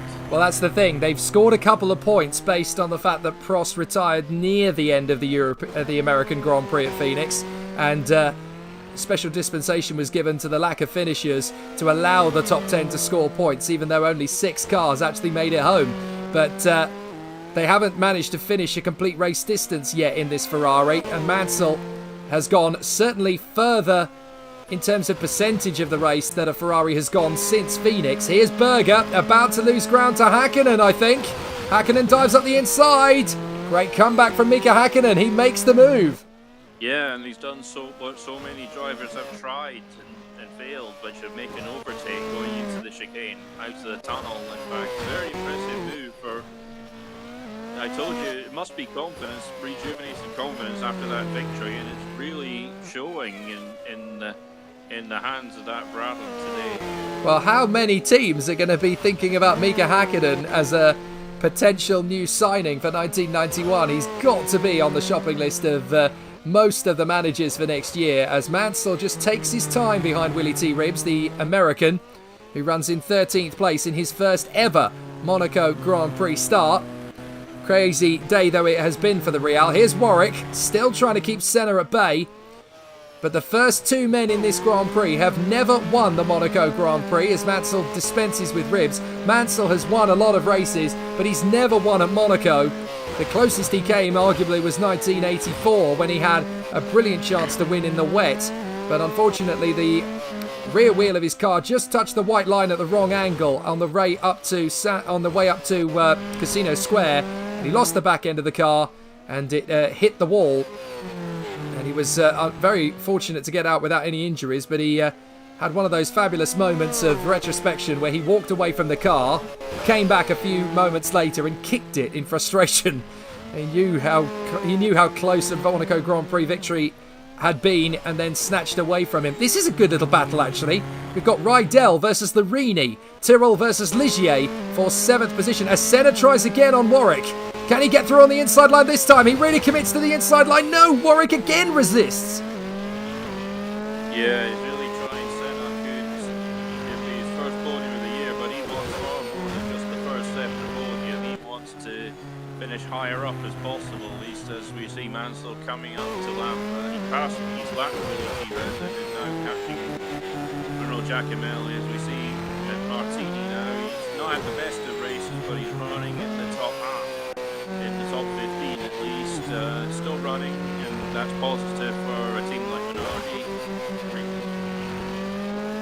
Well, we've got an interesting top 10, that's for sure. Nigel Mansell in the Ferrari leads on that 56 as Hakkinen goes around the outside of one of the Minardis. It's Pierluigi Martini. He laps around the outside on the run out of the tunnel. That's brave from the Finn as he closes up on Warwick and Senna. He wants to get Brabham back on the podium after their win at Imola. He feels he can be a championship contender now, so he dives at the inside of his teammate Modena, who doesn't give him the space in time. Stefano, what are you playing at, man? Well, it was a tricky place for him to pass at the end of the swimming pool, but maybe Modena didn't think he was going to pass him there and caught him unawares. And Berger now being hampered at Anthony Knox, and I think that's Donnelly right beside him. In fact, it is indeed. Dropped in the place. So Donnelly takes the place away from Berger. That was sloppy from Gerhard Berger, and that's going to drop him to 6th again. So Donnelly, do you know what? These Lotuses of Warwick and Donnelly, they are doing a fantastic job. Of course, Lotus, a very experienced team, been racing in the days of the likes of Graham Hill, Jim Clark, and of course, in this decade, Senna brought them that win at Portugal, which was a few years after the great Colin Chapman's passing, and kind of rejuvenated that squad. In fact. And of course, the last time a Lotus won the Monaco Grand Prix, that man was driving it, Ayrton Senna. He left the Lotus team to join McLaren, and now he's staring at a Lotus. I think he probably wasn't expecting Lotus to get back on their feet in quite the way, because he joined them expecting to go for a shot at the title, and it never really materialised into something. The closest he came was 1986, and it just didn't quite pale into a championship attack in the end, so he left them to join McLaren and became world champion. But now Lotus seem to have a really good package underneath them. They've got Warwick and Donnelly, who are doing a grand job here. 2nd and 5th for the two Lotus cars. Brilliant performance as Hakkinen runs in P4. What are the rumours potentially going to be like if Lotus end up scoring better through the season than McLaren, for example, consistently, and Senna thinks, well, do you know what? I wouldn't mind a return to Lotus, actually. Well, so far it's been all about Senna, of course. There's still some quickness in that McLaren in front of him, but there hasn't been much reliability on his side. So far, so good for Senna, but I can tell, you don't need to look at his face to tell that he, at the moment where you can tell he wants that 2nd place. He needs to find a way through, hopefully, on Derek Warwick in the Lotus. Incredibly, we've still got 20 laps of this to play out here at Monaco. It's still not done and dusted yet. But Gugelmin, who I think was the only driver in this race really to try the 3-stop strategy to that effect, he's now out of the race, so we'll never know just how good a position he could have got as Donnelly dives for the inside of Cheever to come through, and now Berger has a chance to get him back at his own medicine. Donnelly dives through, passes Cheever. Berger's got momentum, so Berger will try and get past the Irishman, but he doesn't make it stick. Meanwhile, Nigel Mansell up the front in the Ferrari, looking good for the moment. 13 seconds ahead of Derek Warwick and Ayrton Senna. And I have to say, Michael, I don't think anybody would have said coming into this Grand Prix that Ferrari would be leading. Yeah, and some people maybe thought that there would be another double DNF for the team, but so far Mansell's silencing the critics, but I'm sure there are still some nerves at the Ferrari pit wall, just with their fingers together, praying it reaches the checkered flag. There's still a few amounts of laps to go, 20 laps. I mean, that could be like an eternity for that team at the moment. I mean, it does make you wonder how far into the race Prost could have gone as well, doesn't it? Because he was out before the end of the first lap. He didn't get much further than the first corner. So, goodness knows where Prost would be in this race. Yeah, indeed. But obviously, what Mansell's performances could give Prost some confidence going into the next race, and hopefully he could reap the rewards of that Ferrari package now that Mansell's reaping the benefits of it here. Here comes Häkkinen. He's caught up to Warwick and Senna. There he is in 4th position. We're in the same situation we were in before as Häkkinen actually locks up. He got caught up there because Senna, I don't know, did Senna brake test in there a little bit, I think? No, maybe not. I mean, he must have braked a little late earlier, maybe to avoid the back of Warwick, and maybe caught Häkkinen unaware. So, but I don't think there was any intention there on Senna's side. Well, here is Nigel Mansell, still having a good run. We're going to have a really sensational battle to the flag with this man.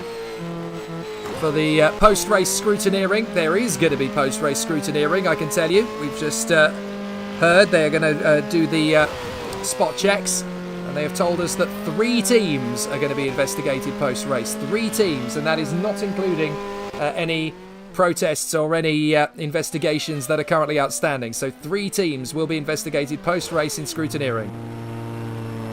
Well, with that, we'll look on with the racing still as we see. I think that's Donnelly lapping one of the Minardi still, and there's Mansell still roaming on, but he's got 2 cars in front of him and being lapped, and I think that's Nannini and Brundle who are battling for that last championship point.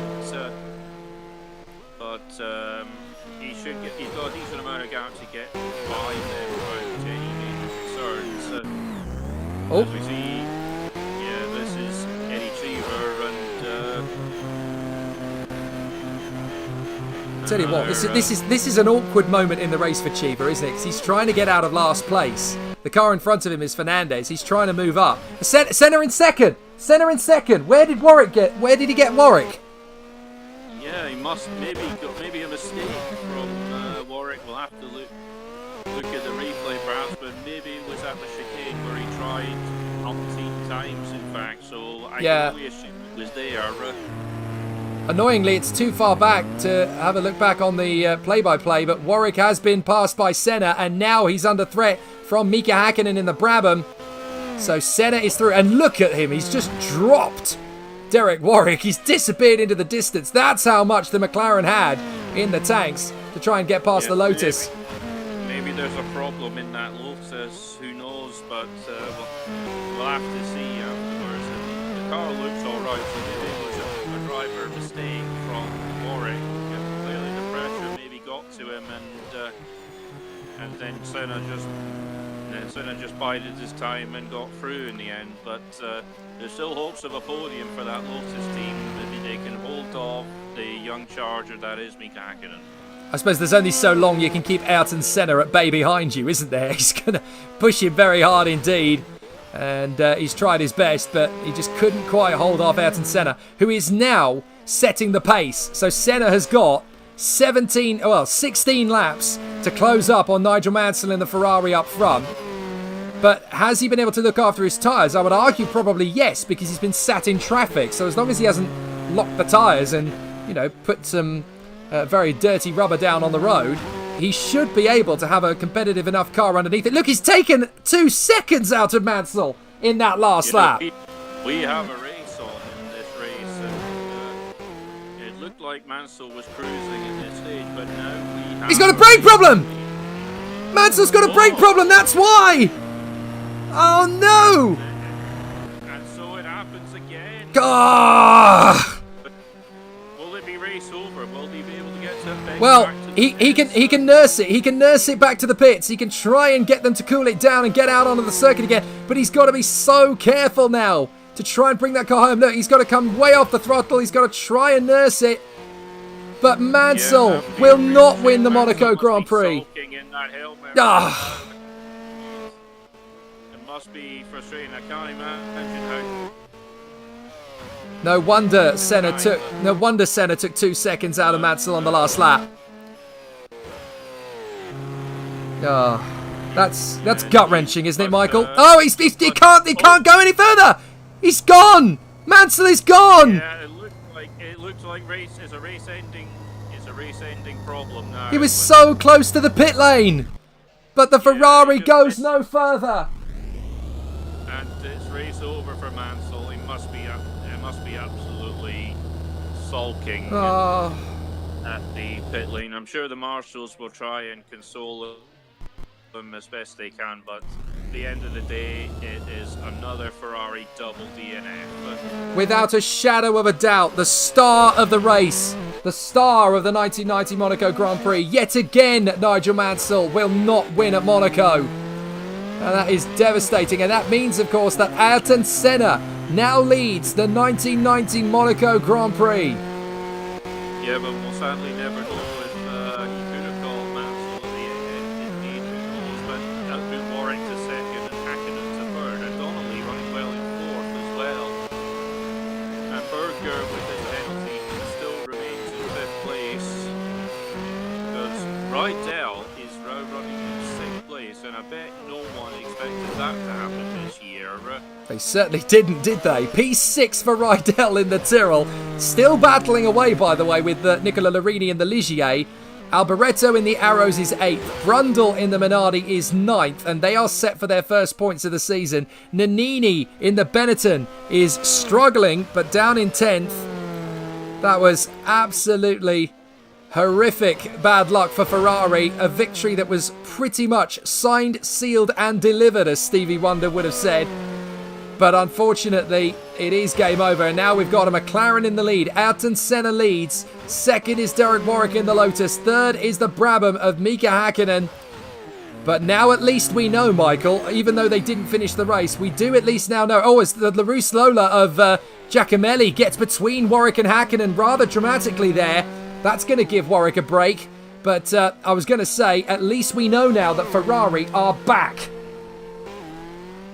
Yeah, it shows that they've got the pace, but they still have some problems in the reliability departments, and we could see more of the Ferrari later on in the season. And I reckon we could see them eventually lifting later this year. I think that's for certain. I think. Yeah. There needs to be one big result for Ferrari, essentially, to get their season back up to scratch, doesn't it? As Martin Donnelly is now in 4th position. Fair play to the Irishman, who a lot of people have written off in the past. They've said he's not quite Formula 1 material. He's good, but he's not good enough. Well, hogwash. Martin Donnelly is doing an absolutely terrific job out there and really proving himself to be a quite stellar competitor. Really good to see him do such a good job here at Monaco. Yeah, incredible performance for him. I mean, it's obviously great, and also Lotus so far will have the first team to get 2 cars across the line. In fact, so an all-round good day for the British squads, and good day at the factory up at Norfolk. Really pleased with the performance of their team car so far, but Hakkinen looking on course for another podium finish. Could he be a title contender? In fact, who knows? Genuinely starting to look that way, isn't he? He seems to have good momentum underneath him, and he's definitely got a very sensible and very methodical method to his driving. He could well be a title contender. That's the way things are currently looking for him as he continues to work his way around these tight and winding Monaco streets. But this is one heck of a dramatic situation as Berger runs there in P5 despite all of the issues he's had. But he still has that 30-second penalty, which isn't going to affect his position, so it would not surprise me at all if the Tyrrell and Ferrari protest continues after this race is run. Yeah, we'll see how that goes post-race, but and there's Hakkinen. If Hakkinen must feel if Senna can pass Warwick, then so can I. We'll see if anything changes there before the end, as we see Senna still driving on, but I don't think 1988 will be fresh in his mind. He just needs to look after the car and just hope for the best. There's still 10 laps to go in this one, and the gap isn't fully. He doesn't really need to turn off the taps just yet. So he's still only a 7-second gap to the two other leaders further back. Well, Mika Hakkinen definitely has the faster car of these two, because he was a good 3 seconds back after being held up in traffic, and now he's caught up to Derek Warwick very quickly indeed. So now he just needs to have the mentality and the motivation to get past the Brit, who is there in second position. And I've just seen Ferrari boss Christo Cavani. He's made his way to the Tyrrell garage now. They are discussing how best to proceed with the joint action against Gerhard Berger, by the look of things. Apparently Topher Smith is down there with them as well, at the Williams team. Now, that's interesting, because Riccardo Patrese managed to get away from the scene, but he was impeded in that initially. So now there is a very strict rule within the RRML. If you're going to initiate a protest against another team or another driver within another team, then you can do so, but you have to get 2 teams to support your decision. So you can make a protest, but you have to have it seconded and thirded by 2 other teams. So that is clearly what they've decided to do, as Larini very nearly throws away a 7th place finish in the Ligier. Yeah, and that's looking, definitely indeed, but he's still running well, and Rydell's right, still keeping the pressure on Rydell, and a good race, definitely under the radar from Larini and the Ligier team, with sponsored by Pringles, of course. Another crisp race from them, shall we say. Oh, that was sweet, Michael. We like that one. That's a good one. That's a very good one. Hakkinen tucked up there again behind Warwick, trying to come for the move into second position. But Mika Hakkinen in the Brabham with the Honda engine, still pushing hard in the attempts to try and close up. Hakkinen really has revitalised the energy within this Brabham team. And even Stefano Modena is looking particularly lacklustre by comparison in second place. And he was their shining star a couple of seasons ago. He was their main protagonist, and he's certainly been the one carrying the torch for them of late, as Donnelly laps Giacomelli, who is 1 place away from giving LaRousse Lola another Constructors' Championship point. Spare a thought for Willie T. Ribbs in this race as well. In 12th position in the Real, he's got an Arrows behind him, a Ligier behind him, a Minardi behind him, and a Brabham behind him. Willie T. Ribbs has done a fair job for his Grand Prix debut. Yeah, and it's not been without incident either as well, and a good showing as Brundle's just been lapped by, I think that's Senna, yeah, and but to be plus for Brundle as well, he's running well, and it's only taken for 10 laps to go for him to be lapped for a pre-qualifying team. That is an impressive showing from them, I think. So the battle continues. There's several teams now down at the Tyrrell garage having a conversation. I hear that whether it's out of curiosity or for the need of something better to do, Scott Woodwiss of the Porsche team is down there as well. So this could be fascinating. I have to say, the way that Scott Woodwiss and the Porsche team are integrating themselves as if they were in the top 10, they are not long going to be out of it, are they? They need to obviously get a reliable car together, but you can see signs from pre-qualifying that Porsche is definitely getting stronger.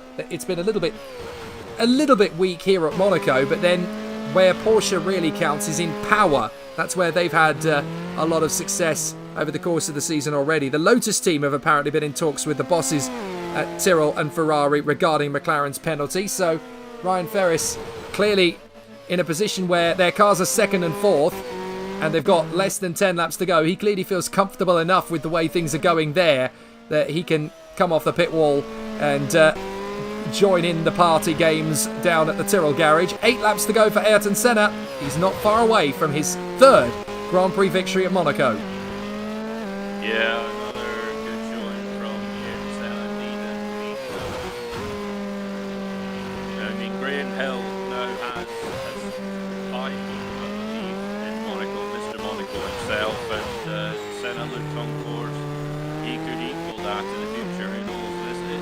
he generally likes this track. I remember in 1984 in the Tolman, he finished second and could have easily won that race. In fact, That's very true. In fact, there were several men who could have done that day. The other one, of course, is our late great departed friend Stefan Beloff, who we never really got to saw what he could do in a Formula One car, rather tragically. But he was genuinely one of the men that day in 1984 who, again, could have taken victory. Senna just controlling the pace. Oh, that's Donnelly! Donnelly slowing! A puncture in the Lotus. yeah, and in this tunnel as well, and luckily there was a marshal there to get him out of the way, but and with Lotus now, that moves Berger up to 4th, and he'll stay 4th as well because Rydell's miles behind. Well, that does add some kind of weight really to the argument for Tyrrell and Ferrari, doesn't it? Because Berger is going to finish in 4th position, even with his 30-second penalty, which doesn't really affect things for him, does it? Not really. Yeah, but is it a worthy process? Are they just protesting because Berger's still running in such a high position? Who knows, really? It could just be that. We can't really speculate on that. No, indeed. I mean, Race Control has already stated that they will investigate it after the race with Prost. So obviously that protest for Gerhard Berger will probably be heard after the race as well. But it moves Berger to 4th, as we mentioned. Rydell in the Tyrrell is now in 5th. Larini in the Ligier is 6th. Alboreto in 7th in the Arrows. 8th is Brundle in the Minardi, so that's doubled your points, all Michael, if it all goes according to plan. Yeah, indeed, and Nannini running as well. And Giacomelli's in the points again in 10th, and Bribs 11th, which would be a great performance for the American driver. Yeah, when you consider the talent that he's got behind him of Cheever, Modena, Fernandez, obviously you've got Martini in the Minardi, and then also right down at the back of the field. Oh no, that is it. That is the remaining cars. So very impressive for Ribs to be ahead of that waft of talent. Yeah, we've now only got 6 cars on the lead lap, and I think Senna might close in on Rydell and Larini battle pretty soon, in fact. We'll see how that battle pans out later on, and Hakkinen still not giving up on Derek Warwick's 2nd place just yet. Hakkinen getting it wrong there in the station hairpin. Yeah, indeed. But he will regroup. I mean, there's some determination in that Finn just yet. They're calling him. He's affectionately known as the Flying Finn now, but he's really flying in this race. So now Senna he's just controlling the pace, but that looked a little bit... He's still pushing a little bit, isn't he, Ayrton Senna? He loves to prove just how far he can go. Yeah, he's still showing. In fact, he's extending the gap to Warwick and Hakkinen, but it's like 8 seconds a few laps back. That was 10, in fact. And just looking after the car, just focusing on making his way through the many laps. I mean, he's used to this, Senna. He's been in this position many times before, and hopefully things stay well in that McLaren. Well, this is a fascinating situation between these two for 2nd place. Warwick has held it all the way, and Hakkinen has just been trying to get the confidence up the inside to make the manoeuvre. Meanwhile, Senna has caught up to the battle for 5th between Rydell and Larini. Now, this is going to be fascinating because these two obviously battling for position. They're not going to want to get out of the way of a McLaren coming through because the car in front of them is technically a McLaren. So they're not going to be particularly coercive, but they're also not going to be particularly cooperative either. Yeah, and also if Senna could maybe get past Larini could easily use that opportunity to get past Rydell. We saw that in the pre-qualifying race with Michael Schumacher making up places whilst cars were lapping those in front. And here we go. Senna using the speed of the McLaren Honda, and I think that's got him in front of Larini and Sandervoort. So Senna is 9.6 ahead of Warwick. He's lost some time in the traffic there getting past Nicola Larini. But as you say, Larini decides to go for the sensible move, slots in behind Senna, and now is basically trying to wait for the moment when Rydell has to move aside for Senna, or opts to move aside for Senna, and then see if he can create that gap up the inside to make his own move happen. So this is going to be fascinating. Yeah, it will be fascinating towards the end. Rydell, this is, remember, like Hackett, this is what races Warwick lots are going into downhill. I believe that's Massenet as they come into the tunnel. Will this give Hackett an opportunity? He passed Berger at the chicane. Can he do the same thing here? No, he's not close enough. Just never quite seems to get the moment, does he? And Hakkinen did make that move beautifully on Berger, of course, and he's checked out to the tune of 20 seconds, but he's running out of laps to make the same move on Warwick. And he just needs to have a little bit more confidence in that car. It's going to need to be a last lap banzai move, isn't it? He's going to have to just try and stand on everything coming out of Massenet through the tunnel and then launch it into the chicane and hope that he's got the braking power to keep the car in the straight and narrow. Yeah, then again, or he could try and pressure Warwick into a mistake, but they're coming up on lap cars again. I think that's Nannini and Brundle, I believe, and this could come into the hands of on some of them, perhaps. It could work for Hakkinen or against Hakkinen, who knows, but there aren't many laps left. And that's Alessandro Nannini trying to close up on this battle for 7th place, which is very tight, actually. You've got Alboreto, Brundle and Nannini. One of them's got to go for a manoeuvre or two before too long. They're battling over 7th place as we ride on board with Ayrton Senna. 3 laps to go. Surely lightning is not going to strike for the 4th time in a row for the McLaren that leads the way. This is definitely going to be a great position for McLaren to be in, leaving Monaco, but in which camp? Will it be in both camps or just one of them? Because Senna currently leading, Berger with a penalty coming, but he may get more than that, depending on what sort of investigations go on post-race, and there's a heck of a lot of debate about that at the moment. But Senna leads the way with 2 laps to go. It's Warwick second, Hakkinen third. Oh, have we got a retirement coming? I think someone's in trouble. Have we had a pit stop? I think we've had a late pit stop. Because Nannini is now 7th. Oh no, it's just a great battle. Nannini's come through into 7th. Brundle 8th. Alboreto down to 9th. Alboreto's got damage. Alboreto's got damage. Now that means that Giacomelli should take over 9th place. And Ribs in the Real should take over 10th. Yeah, was there a collision maybe between him, Brundle and Nannini perhaps? I mean, those 3 were scrobbling, and that'll help Warwick and Hakkinen behind, who are coming up to lap them, and that battle will resume the status quo. But they still got, will they catch the 2 cars in front who are also involved in that battle? So, but like earlier, I don't think you'll see a replay, so we'll have to just presume that there was a collision somewhere, I don't know where. Well, that's devastating for Arrows. They're going to lose their 9th place finish. Well, it was a 7th place finish, wasn't it? They were in 7th place, Alboreto, ahead of Brundle, ahead of Nannini. Nannini's jumped them both. So Brundle is in 8th in the Minardi still, but Giacomelli's going to be elevated to 9th. And Willie T. Ribs, the American, on his Grand Prix debut, should come through for P10. Hakkinen has 1 lap to go behind Warwick to try and steal 2nd place. So he's backed off a couple of car lengths and he's going to come at him from a big charge. Alboreto in the pits. So Alboreto is going to lose that 9th place. Here he is. But it's going to be Giacomelli who goes through to 9th, and Willie T. Ribs should come through. Well, will he come through for 10th position? We'll have to double check it, but Alboreto exits the pits. There is Willie T. Ribs. There he is. There he is. So he is going to steal the final point if he can just hang on to it for 1 more lap. Yeah, but he's got Fernandez and Maldonado behind him. Can he hold him off for the last lap? And talking of holding someone off, can Warwick hold Hakkinen off in this last lap?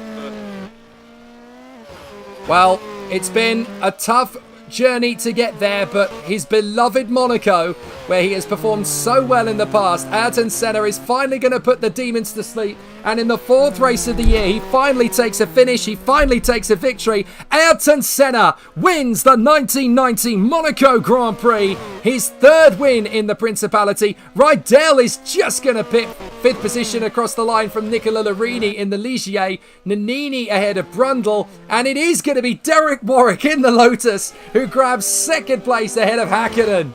Brilliant. Yeah, what a place to get on the podium as well. Getting your trophies handed by Prince Albert of Monaco as well, and that'll be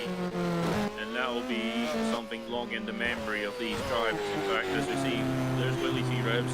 He's got a few corners left to try and hold off the cars behind. Leading the chasing back Fernandez, and I think he's just going to do it. A historic moment as Willie T. Ribbs scores a point, and he becomes the first black Formula 1 driver to race in the sport and to score a championship point as well. It's a big, big day for the sport in many respects there. But Ayrton Senna takes the win from Warwick, Hakkinen and Berger. Despite the 30-second penalty, which will be added, it won't lose him a position. Rydell is 5th from Larini, Nannini, Brundle, Giacomelli and Willie T. Ribbs. Adrian Fernandez in 11th place from Stefano Modena. Eddie Chiva and Pierluigi Martini. Alboreto falls to 15th in the end. Donnelly is technically classified as a finisher, despite retiring with 8 laps to go. Mansell, however, is not classified as a finisher from Gujamin, who also retired. Capelli likewise. The 2 Williams cars with a loose wheel and suspension. Then Piquet, Pirro, Suzuki and Alesi and Prost, who crashed out on the very first lap of the race in an incident that is very much being investigated. The fastest lap of the race, Ayrton Senna. Flawless once he got out into the lead. It was never really against him up until that stage, but he was always going to have a bit of pressure to take that victory away from Nigel Mansell, but it never really got to that stage in the end. Mansell retiring before we ended up there. But what an absolute thriller, Michael. That was genuinely one of the most thrilling Monaco Grand Prix I've ever seen.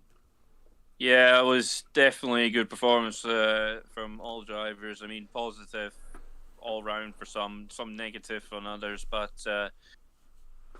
all in all, a good show for what this sport is, in fact. And Monaco, a historic venue. I mean, they've been racing in these streets for donkey's years. I mean, a lot of history, and everyone wants to win in this track. And Senna's now done it 3 times.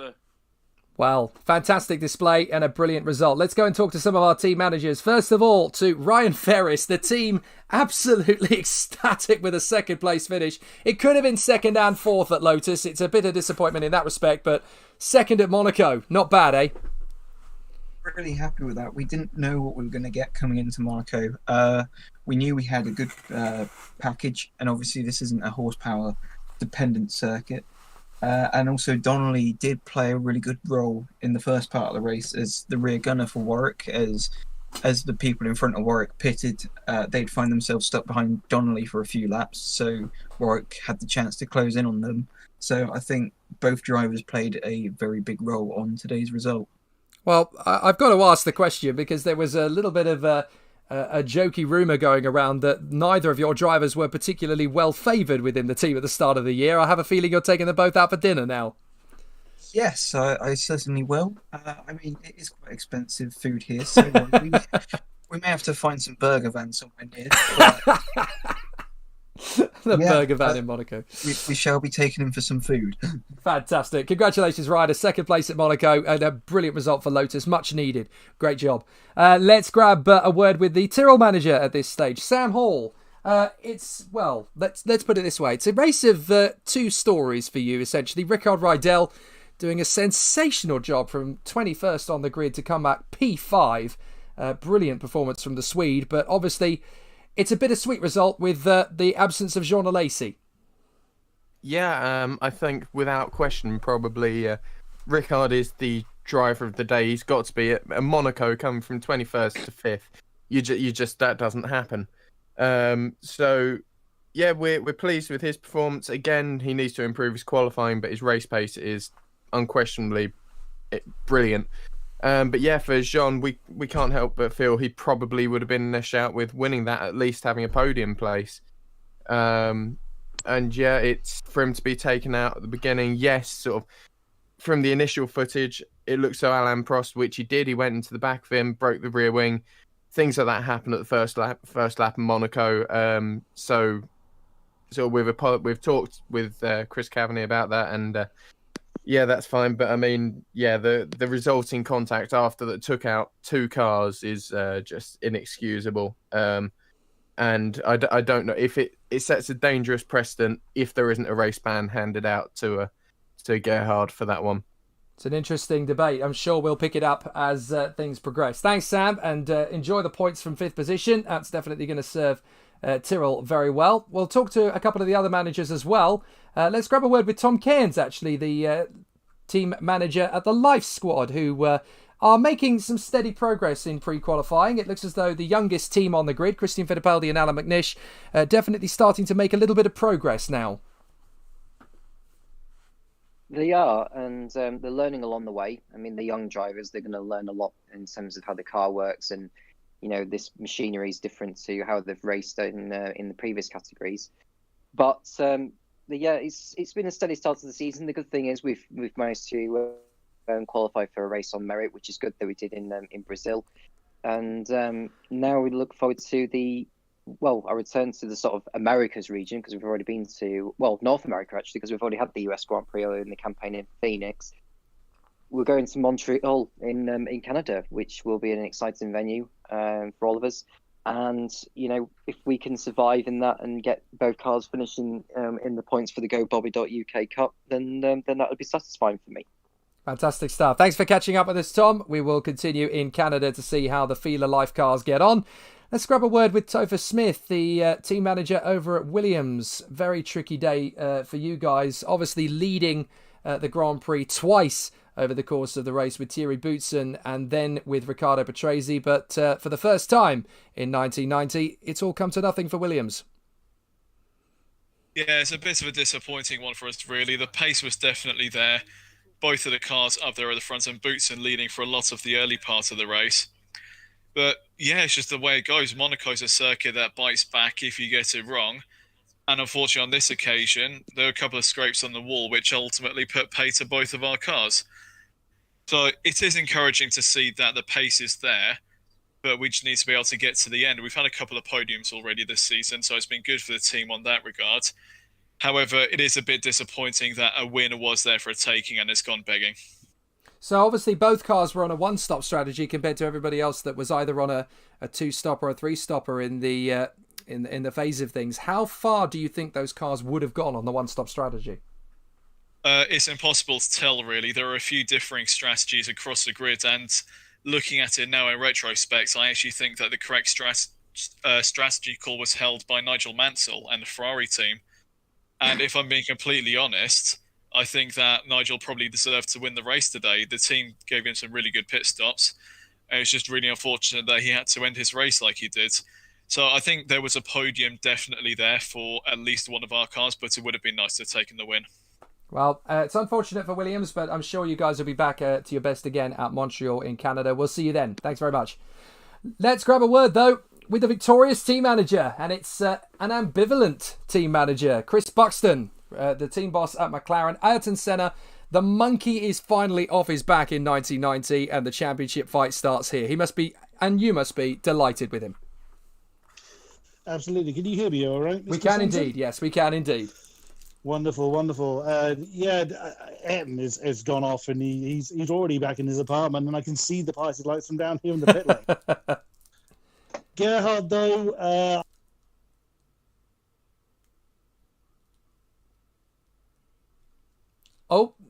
we heard Gerhard though, and then all of a sudden Chris has disappeared. That's better. There we go. Beg your pardon. I thought that was an ominous pause.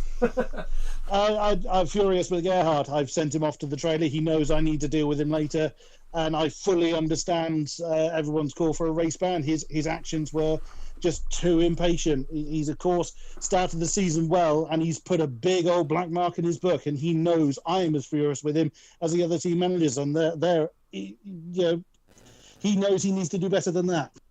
It's a difficult situation because obviously you're fighting for the Constructors' Championship, but you're also very much now with two drivers who want to fight for the World Championship, and you've already had to deal with the fallout of this from Prost and Senna last year. Is there going to be a similar issue regarding Gerhard, or is this a very easy issue to fix? No, it's easier than one I faced last season, certainly. Gerhard, he accepts when he's done wrong. Not saying that Anna never did, but Ayrton, of course, he voiced his opinions about it's been a difficult start, and he's taken an absolutely dominant win, which has put him back on cloud nine, rightly so. But Gerhard knows when he has done wrong. He doesn't try and hide it. So no, this will be an easier situation to manage, and Gerhard will come back strong as a result. Okay, well, thank you very much indeed for that. We're going to crack on and continue on the rest of the fallout from the race. But thank you very much indeed for talking to us, and we will continue on into Canada. Thanks very much, Chris. Always a pleasure. Thank you, Jake. Well, we'll wrap up. We're getting a final word with my co-commentator for this one, Michael Gillespie, and points for Minardi. That's a brilliant way for the season to continue for you guys as well, Michael. Yeah, I was hoping for something like that, and we paid off. I mean, we had a good, all-around good weekend for the team. Double podium in the pre-qualifying race, and points here as well, finishing 8th. And so, all in all, a good weekend for us. And it certainly looks as though Martin Brundle is showing everybody what they missed heading into 1990. Just how likely now are the chances, do you think, of continuing to build on that? That pace that Martini showed at Phoenix and Brundle's shown here to get you guys into the top 10 next season? Yeah, all in all, we're hoping for more of the same in the next round at Canada, and hopefully things can build up from there. Or interestingly. Well, it's been fascinating to have your company in a brilliant Monaco Grand Prix as well. Thank you, Michael, and we will catch up with you later on when we get to Montreal in Canada. Thanks very much.